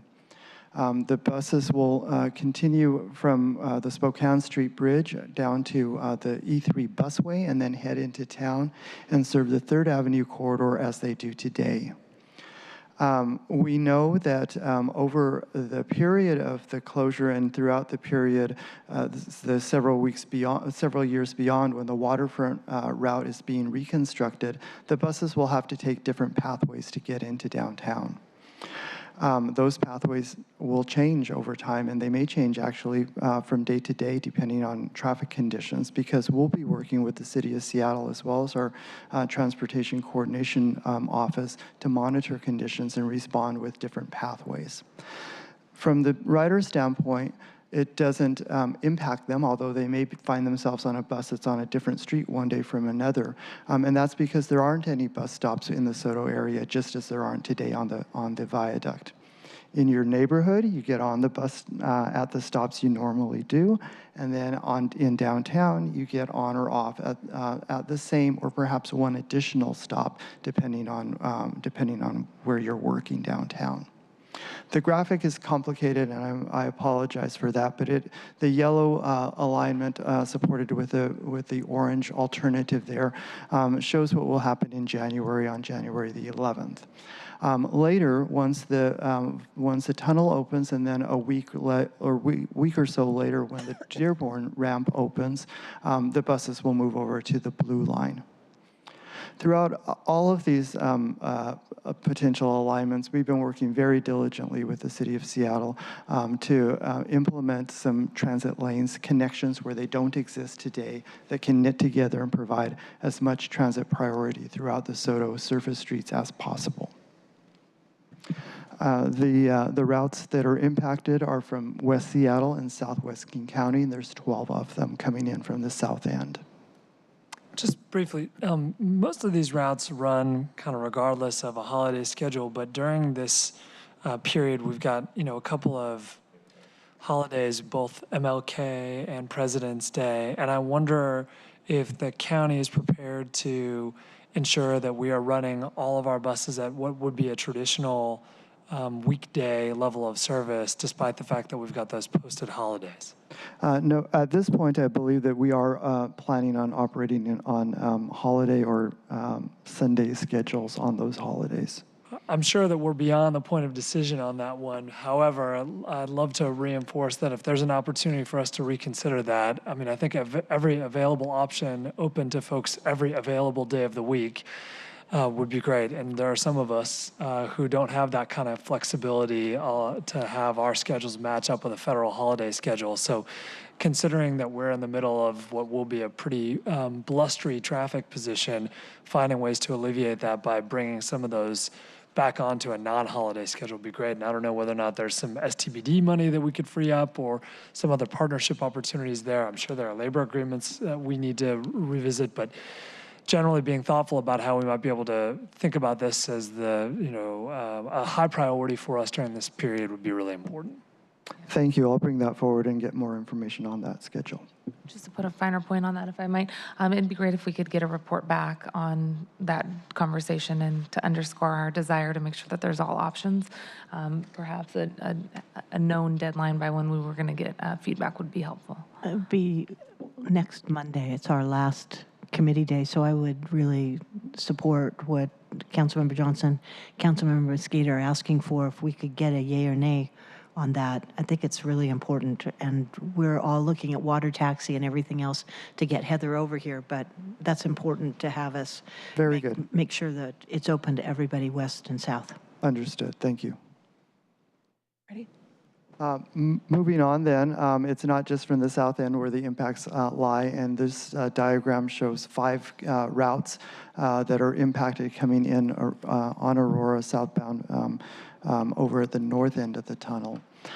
In this case as well, the stops that exist today remain stops and will be available to passengers. The alignments don't change much in this area, but the impact is just ongoing traffic congestion that is the result of the initially reopening the ramps down up at the north end, but then longer term with those additional projects that go on for the next 15 or so months. Are these dedicated lanes for these buses so that it's restricted to transit? Or the areas shown in orange are, on light orange, are existing transit lanes. And then there's an additional block or so of transit lane that we've been successful in working with the City of Seattle to implement here during the closure to get through that next block and get a leap in the queue as you're entering the main line up. And those are up now. They are up now, correct. We mentioned that this is a project that requires us to really use all of the resources that we have to bear on this. And this slide is illustrating additional service on the King County water taxi. That additional service will begin with the closure. And basically, we are adding a boat to that service and providing additional trips all the way throughout the day. So there will be approximately 30 sailings from each of Seacrest Park and Coleman Dock daily on weekdays at this point only. This is an area where we're really striving to implement as many of our mobility options as we have available to make this a good pathway. That would include some free shuttles from both the Alaska Junction and the Alki area. As well as some, we have been experimenting with something called Ride 2, an on-demand van service that works very much like an Uber ride in a specific area that will take people to that area. Finally, we're working to get additional parking capacity down. We have obtained additional parking capacity down on Harbor Avenue. Can I ask a question? How are you coordinating with the Kitsap ferries as well? Because I understand there's some fast ferries. I heard over the weekend that there's interest in Kitsap, maybe even Edmonds adding routes, and what they are running out of is dock space. That's correct. Down here at Coleman Dock. So what work's going on with 48 or wherever else we've got? That's correct. Those entities have been working with Metro Marine Division to look at different options that are there. I am not well versed on all of the details behind those, and would have to get back to you with those. It'd be really. Councilmember Bagshaw, I will just offer that this is a topic that has come up a lot at the regional level, at PSRC in particular, and we are convening a set of regional stakeholders in 2019 to address this issue because waterside transport from the Olympic Peninsula, not only just from Kingston, but other points due west, is going to only increase over the next year or two. And with the options of more of our King County and neighboring counties being interested in waterborne service, this is becoming a larger regional issue. So we've got a task force that is going to get stood up next year to offer some recommendations. Great, thank you. So all of our agencies, WashDOT, SDOT, King County Metro, with our partners, Sound Transit and the Port of Seattle, are working hard to make sure that we're doing all the things we can do to make the upcoming viaduct closure as smooth as it can be. We are, like I said, actively monitoring and adjusting the traffic system. We have developed timing patterns, signal timing patterns that we can apply to the grid that will help us do things like flush traffic out or bring traffic in. We're also staffing our operations center, not just SDOT's operations center, but WashDOT as well as King County Metro's operations center all day, all night, so that we can pay attention to that at all hours. We're also deploying uniformed police officers, UPOs, at key transit intersections, and I can get you a map if you'd like to see where that is. In addition, we've already extended transit priority on 3rd Avenue from 6 a.m. to 7 p.m. We really want to protect 3rd Avenue for transit because we want to make sure that transit continues to be as competitive as it possible. We've added bus trips. In September, we added bus trips to key metro routes during the peak hours.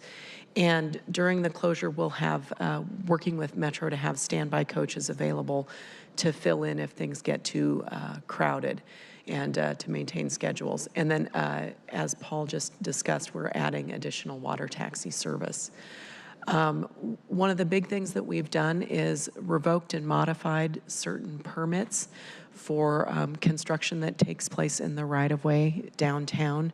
So as you're moving through downtown and you see those big giant construction projects, we're pulling the boundaries of those construction projects back to make more of the both the roadway as well as the sidewalk and bike lanes more available. We're also temporarily restricting parking at key locations, and where we're restricting parking, it's primarily for the purpose of facilitating transit. There are also some, the police and fire department call them chutes. So particular routes for emergency vehicles where we'll pull back parking to make sure that the vehicles have some place to pull over to so that emergency vehicles can make it through.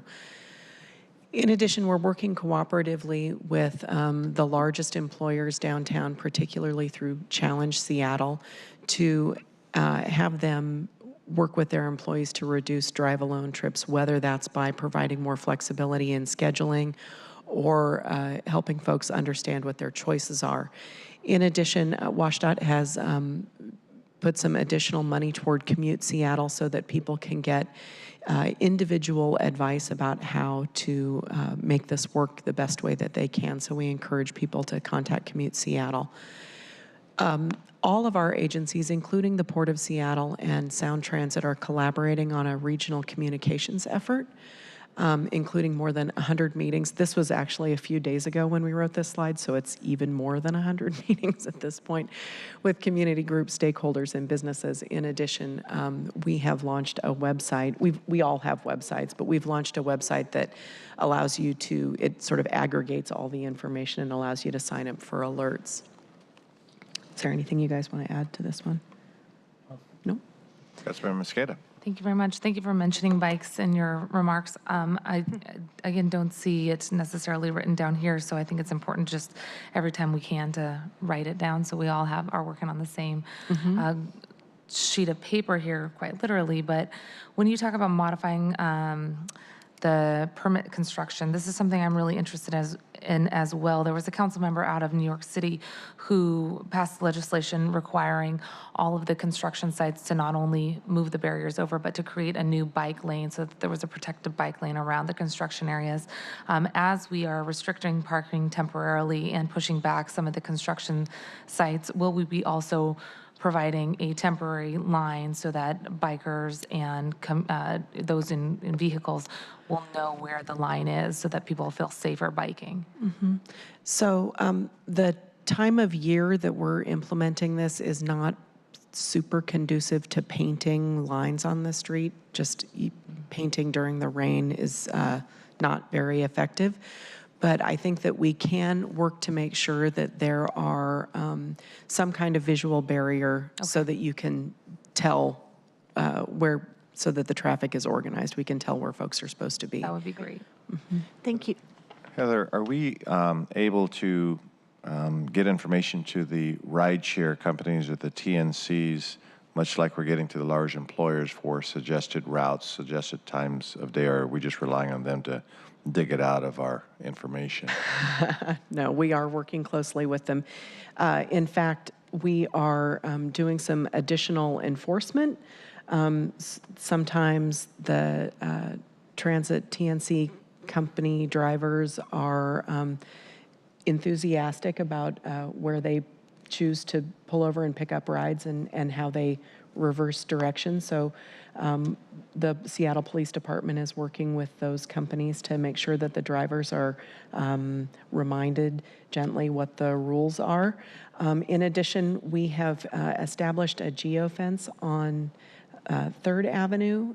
This is where the drivers and riders can't either request or fulfill a ride on 3rd Avenue. You have to go around the corner. That's going to keep 3rd Avenue, again, competitive for transit. In addition, I think I might have mentioned this earlier, the TNCs are working to, actually Lyft, I think, announced this today, to give some discounts to folks who are using TNCs to get to transit facilities. So we'd really like to encourage people to use TNCs during this time as a way to connect to transit rather than as a way to come directly into downtown. To the extent that everybody's situation is different, we're very clear on that, but we want everybody to pay attention to reducing the number of vehicles that we're bringing downtown. Thank you. Councilmember Bagshaw? Thank you. I want to say thanks to the three of you for being willing to be subjected to all of our questions. So thank you for keeping your good cheer. And Councilmember Mosqueda, thank you for bringing up the bike lane issue. And we just really want to see that written down. So, you know, Cascade Bicycle Club will be calling us within 15 minutes if they don't think that we have been asking the right questions. Sure. So I appreciate you doing that. Excited to hear about the water taxi increase. And Councilmember Johnson, thank you for the information about the regional effort. One thing I haven't heard anybody talk about is akin to what Denver has done around their 16th Avenue, which is entirely transportation, but people get off on the ends, which would be, I mean, comparable to Convention Center and our internet, our ID drop off. And then there's 90-second shuttles. So people aren't waiting, but they're moving, and it moves better, it moves more efficiently. I've talked with Metro about it. They tell me that they're looking into it. I've also heard competing information that they looked into it, decided not to do it. 30 years ago, when I was a lawyer for Metro, we looked into it, and the argument then was, well, people don't like two-seat rides. But now it's like people are more interested in predictability and speed, getting through downtown. So I hope that you'll keep us updated, is that if the Denver 16th Avenue model is something that you're seriously considering, I think it's a good one for our downtown around 3rd Avenue. Love to hear more. Yeah, I think that that's something that we are having ongoing conversations about. I'm sure you know that that's not something that we could implement for January. We get it. Maybe not even be able to implement it in 2020, but the concept's good. Councilmember Mosqueda. Thank Then you. Bagshaw. Then Mosqueda. Then Bagshaw. No, just kidding. Thank you, Mr. President. I want to just take a quick second to offer an alternative frame as we talk about working with the Uber and Lyft drivers, the TNC drivers as we call them, because you mentioned that it is a process that you're engaged with to remind the drivers of the rules about picking up. The reframe I would offer is to really remind the riders, because often in conversations with the drivers, we hear about individual drivers who lose their livelihood because riders will give them a 1-star or no star or a very poor rating because the driver wouldn't pick them up in the exact spot that the rider wanted them to. Right. And I think many cities, and I hope ours takes a more aggressive stance on this at some point as well, have really required riders to only go to certain locations to pick people up. And often the rider will say, no, I wanted it here, 20 feet down the way, but right in the road, right in the middle of the right of way for other vehicles, or transit. And often just 2 months ago, heard directly from dozens of Uber and Lyft drivers who had lost the ability to drive their vehicle because they had been given a bad rating for not picking someone up in the exact location. So in our conversations with the TNC companies, I would also encourage folks to do a massive education campaign for the riders in TNCs. Obviously, we want them in transit. We want them on bicycles and scooters and in buses. But when they decide to take a ride share, it is critically important that they also recognize that these drivers don't have an option in many cases. And I would like the conversation to begin with the companies as well about not dinging people, Right. Not giving them a poor rating, especially in this bad period. We all know that people get frustrated when they're stuck in traffic, and I don't want any of these drivers to have that poor rating taken out on them for their livelihood, especially if they're not able to pick someone up. So it's a message that I'm hoping you can deliver, but let us know how we can be of help as well, because I think Councilmember O'Brien and the Council President have been heavily involved in trying to figure out how we work more closely with this new entity, but especially in this period of maximum constraint, it's critical that we not only think about protecting the safety of pedestrians and bicyclists and those who are trying to get around the city safely through rideshare, but also how we protect the livelihood of these drivers. Yeah, I think that's a really good point, and thank you for bringing it up. I also want to say that we are working on a pilot project in the vicinity of Amazon, sort of South Lake Union, north of downtown, where we are identifying those particular pin drops. And Great. we want to get some data to make sure that that's something that's going to be. We want to get some data too, don't we? Yeah. So we're gonna try that out and make sure we get some data to see if it's effective or to how to make it more effective. I agree with you that we don't want this to be a situation where the drivers are getting punished for following the rules. And so that's one of the reasons why these kinds of fora are important, as well as the community meetings that we go out to where we mention this to everybody.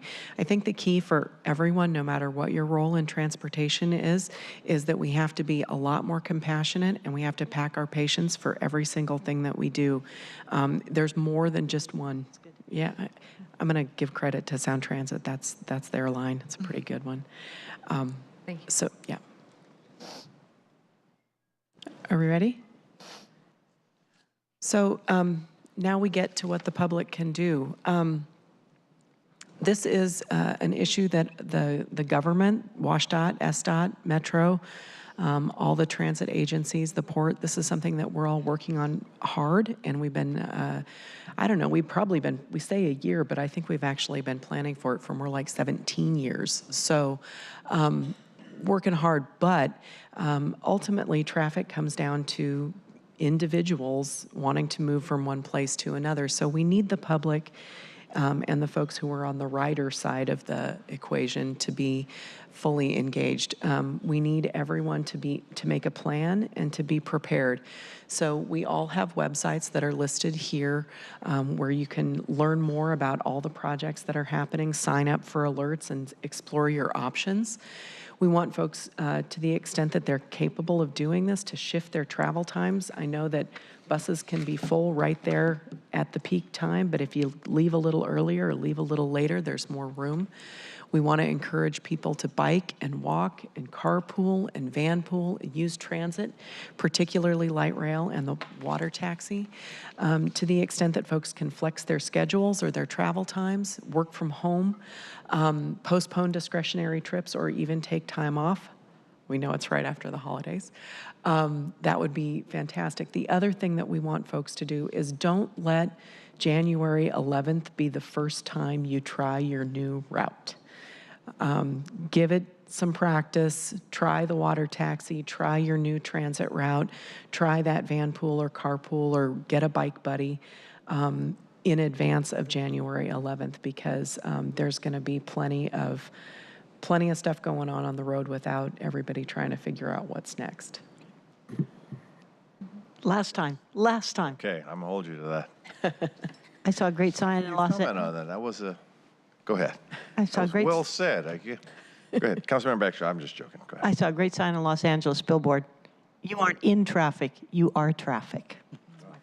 It's good. It's my favorite. I like that. So, Go Why don't I take now is a good opportunity to say that I am working with our HR department on some messaging and with Councilmember Bryan's office as well. Should be ready in the next couple of days. Just getting some messaging out to our department about flexibility and about individual plans. The mayor's put something out as well I've seen citywide. So I think we're going to have to walk our talk here. And so to the extent we have an example would be committee meetings that start at 9:30. You may want to consider starting them at 10 o'clock. So we're going to come up with some suggestions. The key is flexibility, and there might be earlier start times as well. So we're going to try to anticipate where the choke points, the timing of choke points, where they might be, and give our staffs in our department maximum flexibility. So I'm hoping to get something out this week. Good idea. Okay. Councilmember Bryan? Can I ask some specifics around the peak period, some definitions? Specifically, we know that this is going to be, the next couple of years, in particular, those 3 to 4 weeks, really not a great idea if you can avoid it at all, because you'll be driving by yourself to downtown during rush hour. And at the same time, when I tell folks, like, hey, leave that car at home, take transit for your commute, what I know is most of the buses are packed at that hour, and the trains are pretty full, too. And so either they're going to get passed by if hundreds of people make that shift in a route, or have a really bad experience for someone. So help me, and we would add more transit, but there's just, there's not room on the road at those hours for more buses, and short term it's really hard to get it. So help me understand some specifics. It's like, when should people start work, before or after, to be able to, might get a seat on a bus or not be passed by? Yeah, the peak of the peak is the 1 hour period in the morning from 7:30 to 8:30, in the afternoon from 4:30 to 5:30. Okay. So those are the times when the buses are most heavily used. We've all experienced very busy buses at other times of the day, and it's Metro's intent and hope that we don't have to pass by people who are waiting at the bus stop. In order to be able to respond to that during this period, we have some additional coaches that we're able to insert into the schedule on certain routes, depending on an event that might be happening that day, which would allow us to plan for it, or just in response to key locations where there are pass-bys. So those are some of the keys there. We're also talking to all of our transit riders about the same issue, and encouraging them to flex their schedules if they can. That might put them, get them off the bus during that peak hour and get them on a little bit earlier, freeing up a space so that somebody newly entering into the system doesn't have a bad experience. It's going to be tough for everybody, and we've been consistently messaging around the fact that it'll take longer. Definitely it will take longer than it does today, but we've been working to get priority where possible and keep those transit trips as reliable as possible. And so for the morning commute then, for folks, if you can take a transit ride, say 7 o'clock or earlier, or 9 Correct. o'clock or later, that's going to feel a lot better. And if so for an existing commuter, great, new commuter, great, but however it is. And then in the afternoon, say before 4, if you can kind of head home, or after 6. That's right. Great. We are working with Metro and combining our data and working with One Bus Away to include that that capacity information on One Bus Away, so that you can. It's a prediction, so it's never going to be perfect, but we'll be able to say that in the past you'll find more capacity. That's great. Yeah, so that information will be in One Bus Away. Things are gonna be changing kind of by the moment when we get into January. And one thing that would be really helpful from Metro and Sound Transit would be any data we get on ridership on certain routes. If that kind of rule of thumb we just talked about holds true, but if we see, from the south end, what we're seeing is this, and we really need, that window is going to be bigger. Some feedback on where we're getting overcrowding would be really helpful. Just, I think we can be helpful in sharing information with our constituents, and obviously you will be doing a media thing. I know that there'll be a lot of press on this, I'm sure, over the course of that whole month. But the better data we get to folks so that they don't, I did what I was told and I showed up and it was just awful.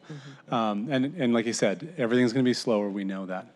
To Council President Harrell, I think we want to explore both morning and afternoon committee times and shifting those so we can get people coming and going, both city council staff and city staff who'll be coming to those meetings, but also constituents who want to show up. I know that other departments have talked about a window during the middle of the day, which is kind of your, hey, here's where we want to conduct meetings, between 10 and 2 or 10 and 3, but try not to schedule meetings outside that window. Obviously, telecommuting is something we've talked about for folks that can take a day and work from home. That's great, but if you can't take the day and work from home, but you can take an hour, that like my computer boot up, I'm just going through my inbox for an hour and do that from home and then hop on the bus a little later. Or for those that are more morning people, starting the day really early and getting in and then getting out early. And, the city of Seattle, we're a pretty major employer. We have a little over 10,000 employees here, but obviously a lot of other employers in town, and really asking employees and employers to have these conversations right now about what that flexibility looks like. If you're not a bike commuter, asking folks to try bike commuting in January for the first time is pretty heavy lift. But I want to, Councilmember Harrell, President Harrell, you're signaling me. Made me think of something in our discussion that what I'll also do is coordinate with our court system, because there's a lot of hearings that start right on time and our judges know they start on time. So I'm sorry, I got a little anxious there, because you just made me think about the repercussions on the court calendar. But I'm not in queue. After you finish, Councilmember Swanson in queue. So that's, when people start having these conversations, these are the ideas and red lights or green lights that go off in people's minds. So we want to make sure as many of those can happen, because, on January 20th, it's going to be a little late to make some of these adjustments. Today is the time to make those. Councilmember, I just want to mention that I spend my days going out and talking to large groups of employees. Last week, I went and spoke to 500 employees at Starbucks.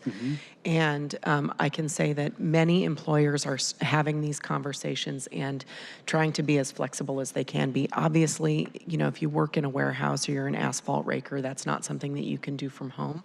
But there are lots of people who can do that work differently. That's great. I know Commute Seattle, who's a partner with the City of Seattle and the business community and King County Metro, is doing a lot of work too for employers. If you haven't connected with Commute Seattle or haven't been harassed by them already to make changes, they're out there as a resource. The other thing I just want to mention is that our system today is already stretched thin. I mean, we are at capacity. And what we know is when your system is at 100 or 102% of capacity, it starts to collapse. Just a few additional people on a system can make disproportionate amount of pain to everyone on the system. And so we're going to be in that. The converse is true too, though. We don't need to get 20% of the people out of a certain thing. Just a handful of folks changing behavior can make enough of a difference that significantly improves the system. And so I know a lot of folks are thinking, well, is my decision going to make a difference? And the answer is just a handful of folks making modest decisions can make a difference. And so back to my bike commute. For folks that are summer good weather only commuters, that's the way I was when I first started a couple decades ago, maybe thinking like once a week trying to go out and do a bike commute. I will tell you that my experience, my expectation is that there will be more bikers commuting, but you won't be hitting congestion. You probably won't get to work any slower during these 4 weeks than you would otherwise. That and walking are the two modes that I expect there's excess capacity in the system for folks. Absolutely. And so, those are the types of changes, just one day a week making a change. And if everyone did that, that would be more than enough to accommodate our system and allow everything to continue with as little pain. And recognizing, as you said, there are people for a variety of reasons that can't make the change. And so for those of us that do have some flexibility, we're carrying a little extra burden, and we're just going to be asking folks. And colleagues, I hope that we can use our various platforms to continue to ask people to be making this plan for the next couple weeks, because folks really need to be a little thoughtful about this. Unlike closures in the past, where it's like, hey, we got 3 weeks on I-5, it's going to be awful, and then we just come back and it's done and it'll all be better. It's like, no, we're going to have 3 weeks where it's going to be really hard, but when it comes back, it's going to be different. And then a month later, we're going to do something different. We're going to add a bunch of buses to the street, and we're going to change the bus configuration on 6th and 5th. And then a few months later, we're going to add tolls to the system. That's going to change things. So the reality is our behavior, and all those changes are permanent. With the exception of the 3-week closure. And so we're going to have to be adapting at a really rapid pace. It's going to make us all really uncomfortable. It's going to make us frustrated. People are going to be angry because they don't get the seat on the bus they used to. Their route's not working. They're going to be on their devices, hopefully not in a legal way, trying to figure out how to map things. And it's just going to lead to a lot of conflict. And so I just hope everyone recognizes that, plans for it, anticipates it, takes a deep breath, is courteous to others, and when we can make some changes ourselves, figure out how to do that. And if you have a good success story, please share it. Yeah. Tell your neighbors, tell your coworkers, hey, I did this today, it worked pretty well. Go together with your boss and say, hey, can we do something to encourage people to come in at 7:30 a.m., maybe some extra bagels or donuts or whatever it is. Very good. Off my high horse. No, thank you for that. That was very good, Councilmember Brown. I saw Councilmember Swant first. She's been patient. Thank you. And thanks for all the information that you all have provided. And I agree with Councilmember O'Brien that those workers who have to come into downtown and have the option to use a flex time or use bike to work and so on, I completely agree that those who can should exercise that option as much as possible in the larger public interest. However, very little or none of this conversation has focused on the many, many, many workers who will not have that choice at all.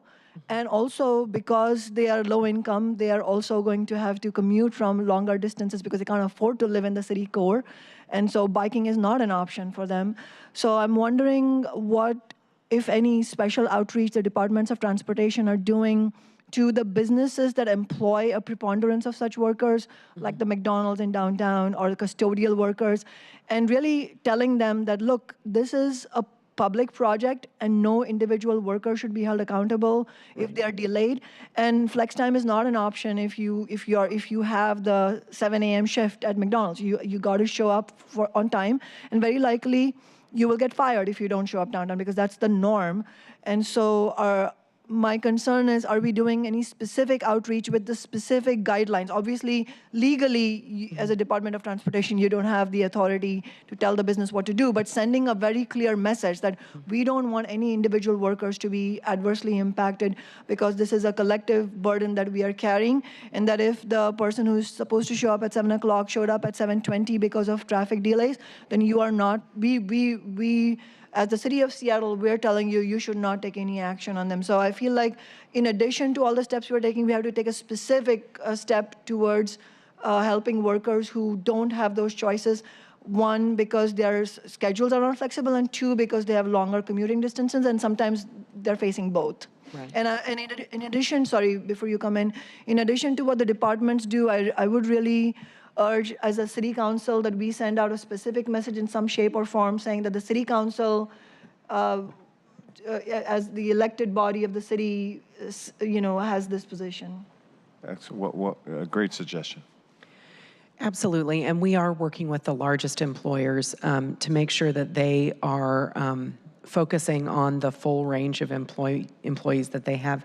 And I think that they're very focused on that. They understand clearly that there are some people that have flexibility and some people that don't, and that when the system is as overburdened as ours is now, and we add this additional pressure, I think folks understand that that's not something that we can hold people individually accountable for. And so I'll just go back and make sure that we're very clear on that message. In addition, I just want to mention that we are obviously translating all of our materials because we want to make sure that we're reaching the immigrant and refugee communities, who are sort of a little bit, not sort of, completely, on the fringes. So we want to make sure that we're reaching out to all of those folks. I appreciate all that. Just one thing I'll add is, I think, I mean, from our standpoint, I agree with you.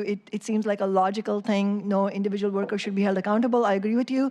I would urge that we not make the assumption that that's happening, because that does not accord with the statistical and anecdotal understanding we have of how low-income workers and lower workers down the rung are treated. And in reality, their experience is quite terrible, and nothing to do with this construction project. I just mean that in general, when you are a low-wage worker and you show up late, you suffer consequences. There's lots of intimidation and bullying at the workplace. So I would urge that we not make the assumption that things are going right, but rather lean in the direction of giving more information and also stating a political position that we urge that employers don't do this. Right. So I would definitely encourage the city council to do what they feel like they need to do on that political side. The other thing that I wanted to mention is that we're all very clear that low-wage workers, they're at a higher risk. So, anybody could get dinged for coming in late, but the problem is when you are just holding on by a thread. So clear on that. I wonder if I could move on just to my last point, which is to say that we're just getting started.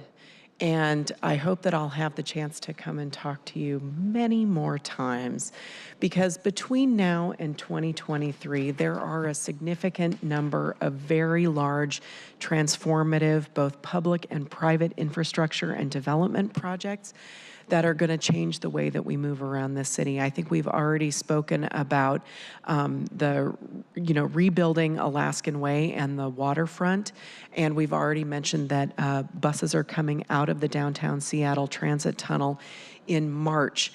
But then we move on to the construction of the waterfront. We move on to the demolition of the viaduct. The Washington State Convention Center project is going to be under construction for years, and there are major transportation changes that take place. We're going to have to move Olive Way in order for them to do their construction. In addition, the 520 project has some construction that is going to touch the north part of downtown and change the way that works.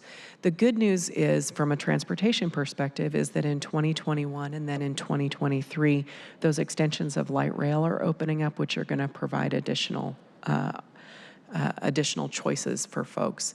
So I will, if I am welcome, I will be back to tell you more as that develops. Thank you, Heather. Councilmember Mosqueda? Thank you very much.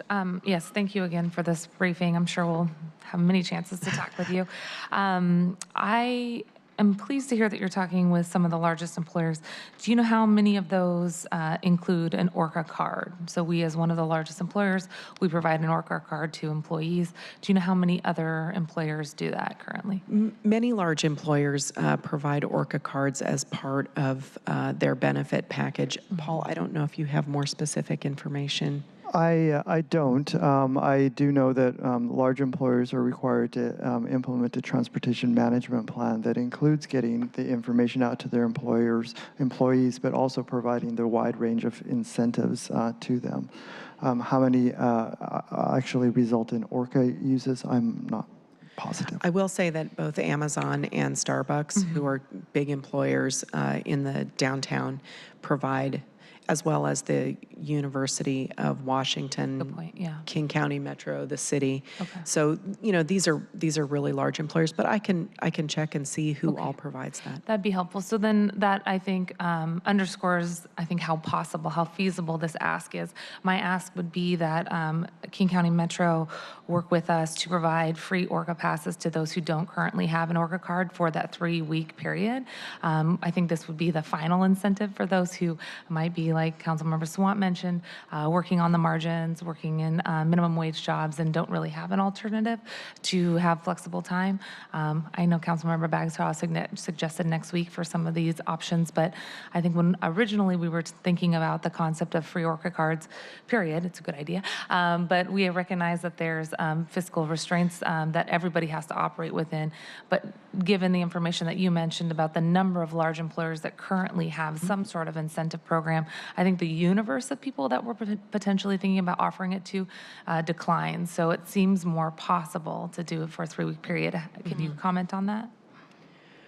So I will say, I forgot to mention that through the Seattle Transit Benefit District, we are providing ORCA cards to all City of Seattle high school students. Great. So that's another gigantic universe of people. I think we'd have to do some research. I think in general, offering free ORCA cards is something that we'd want to look at really carefully and just see how many we're talking about before we decide whether or not that's a fiscally and transportation responsible thing to Especially if we've already got these large employers and the kiddos in school taking care of our large employers that the city takes care of. It seems like the universe might be a lot smaller than we would originally be thinking of. I would only add that we're working very diligently to get word of the ORCA Lift program out to folks so that they can understand that there is a low-income fare that's available through this program and get that information out to them in many different languages and forms and formats. I think that's a great long-term goal. I think that's especially exciting because if you think about building long-term ridership, that type of information is important. But I think if we're thinking about this 3-week period and how we address the period of maximum constraint and potentially get longer-term ridership, I would still love to hear back on Monday about what the universe is and how we can close that gap.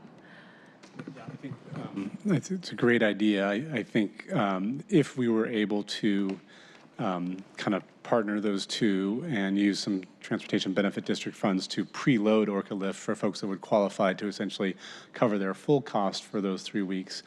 The delivery mechanism of getting ORCA cards to people is a year-long process for students when we know where they all are. And so the complexity about how we might do that in the next few weeks is complex. But let's chat offline to see if there's a possibility, maybe using the existing ORCA Lift delivery process, if the city had some funds to preload folks that were new signups as a way to encourage more people, as another incentive to sign up, and help folks use those in those 3 weeks. That might be something that we could accommodate in that short window, but I think creative thinking is what we want to do, so we can talk offline on that. Especially if we're just thinking about that 3-week period, if it's the easiest thing to do administratively to offer a free card and then others who already have their ORCA pass, clearly tap it. But I think since we're talking about such a short period of time, in theory, hopefully, knock on wood, everyone, that would be my ask. Thank you. So thank you for being here. We realize you don't work for us, but we all work for the people, and so this partnership is coming along nicely. So thank you for taking time out of your schedule to be here. We deeply appreciate it. Thank you for the opportunity. Thank you so much. Okay. With that, we will almost end adjourned. Councilmember Bryan has some parting words. Hey, I just wanted to mention a tragedy that happened over the weekend. A colleague of ours, SeaTac City Council. So I'd mentioned that before did you you? gotten here, and I was planning on having a moment of silence this afternoon at 2 o'clock. Great. I'm sorry I missed that. No, that's okay. So I was going to recognize that at 2 o'clock. Didn't mean to cut you short. Thank you, Council President Harrell. Okay, everybody good? Thanks, yeah. Councilmember Mosqueda? Just letting you know, I've fulfilled my duty to get you the date, the text before noon. The language for the resolution has been sent to you and is in hand here, so I'll Nice. pass that out Well done. for today's walk-on. Okay. Thank you, Mr. Okay, President. thank you. With that, we'll stand adjourned. Good job. Thank you. And Mike, if you want to say something too, that'd be perfect.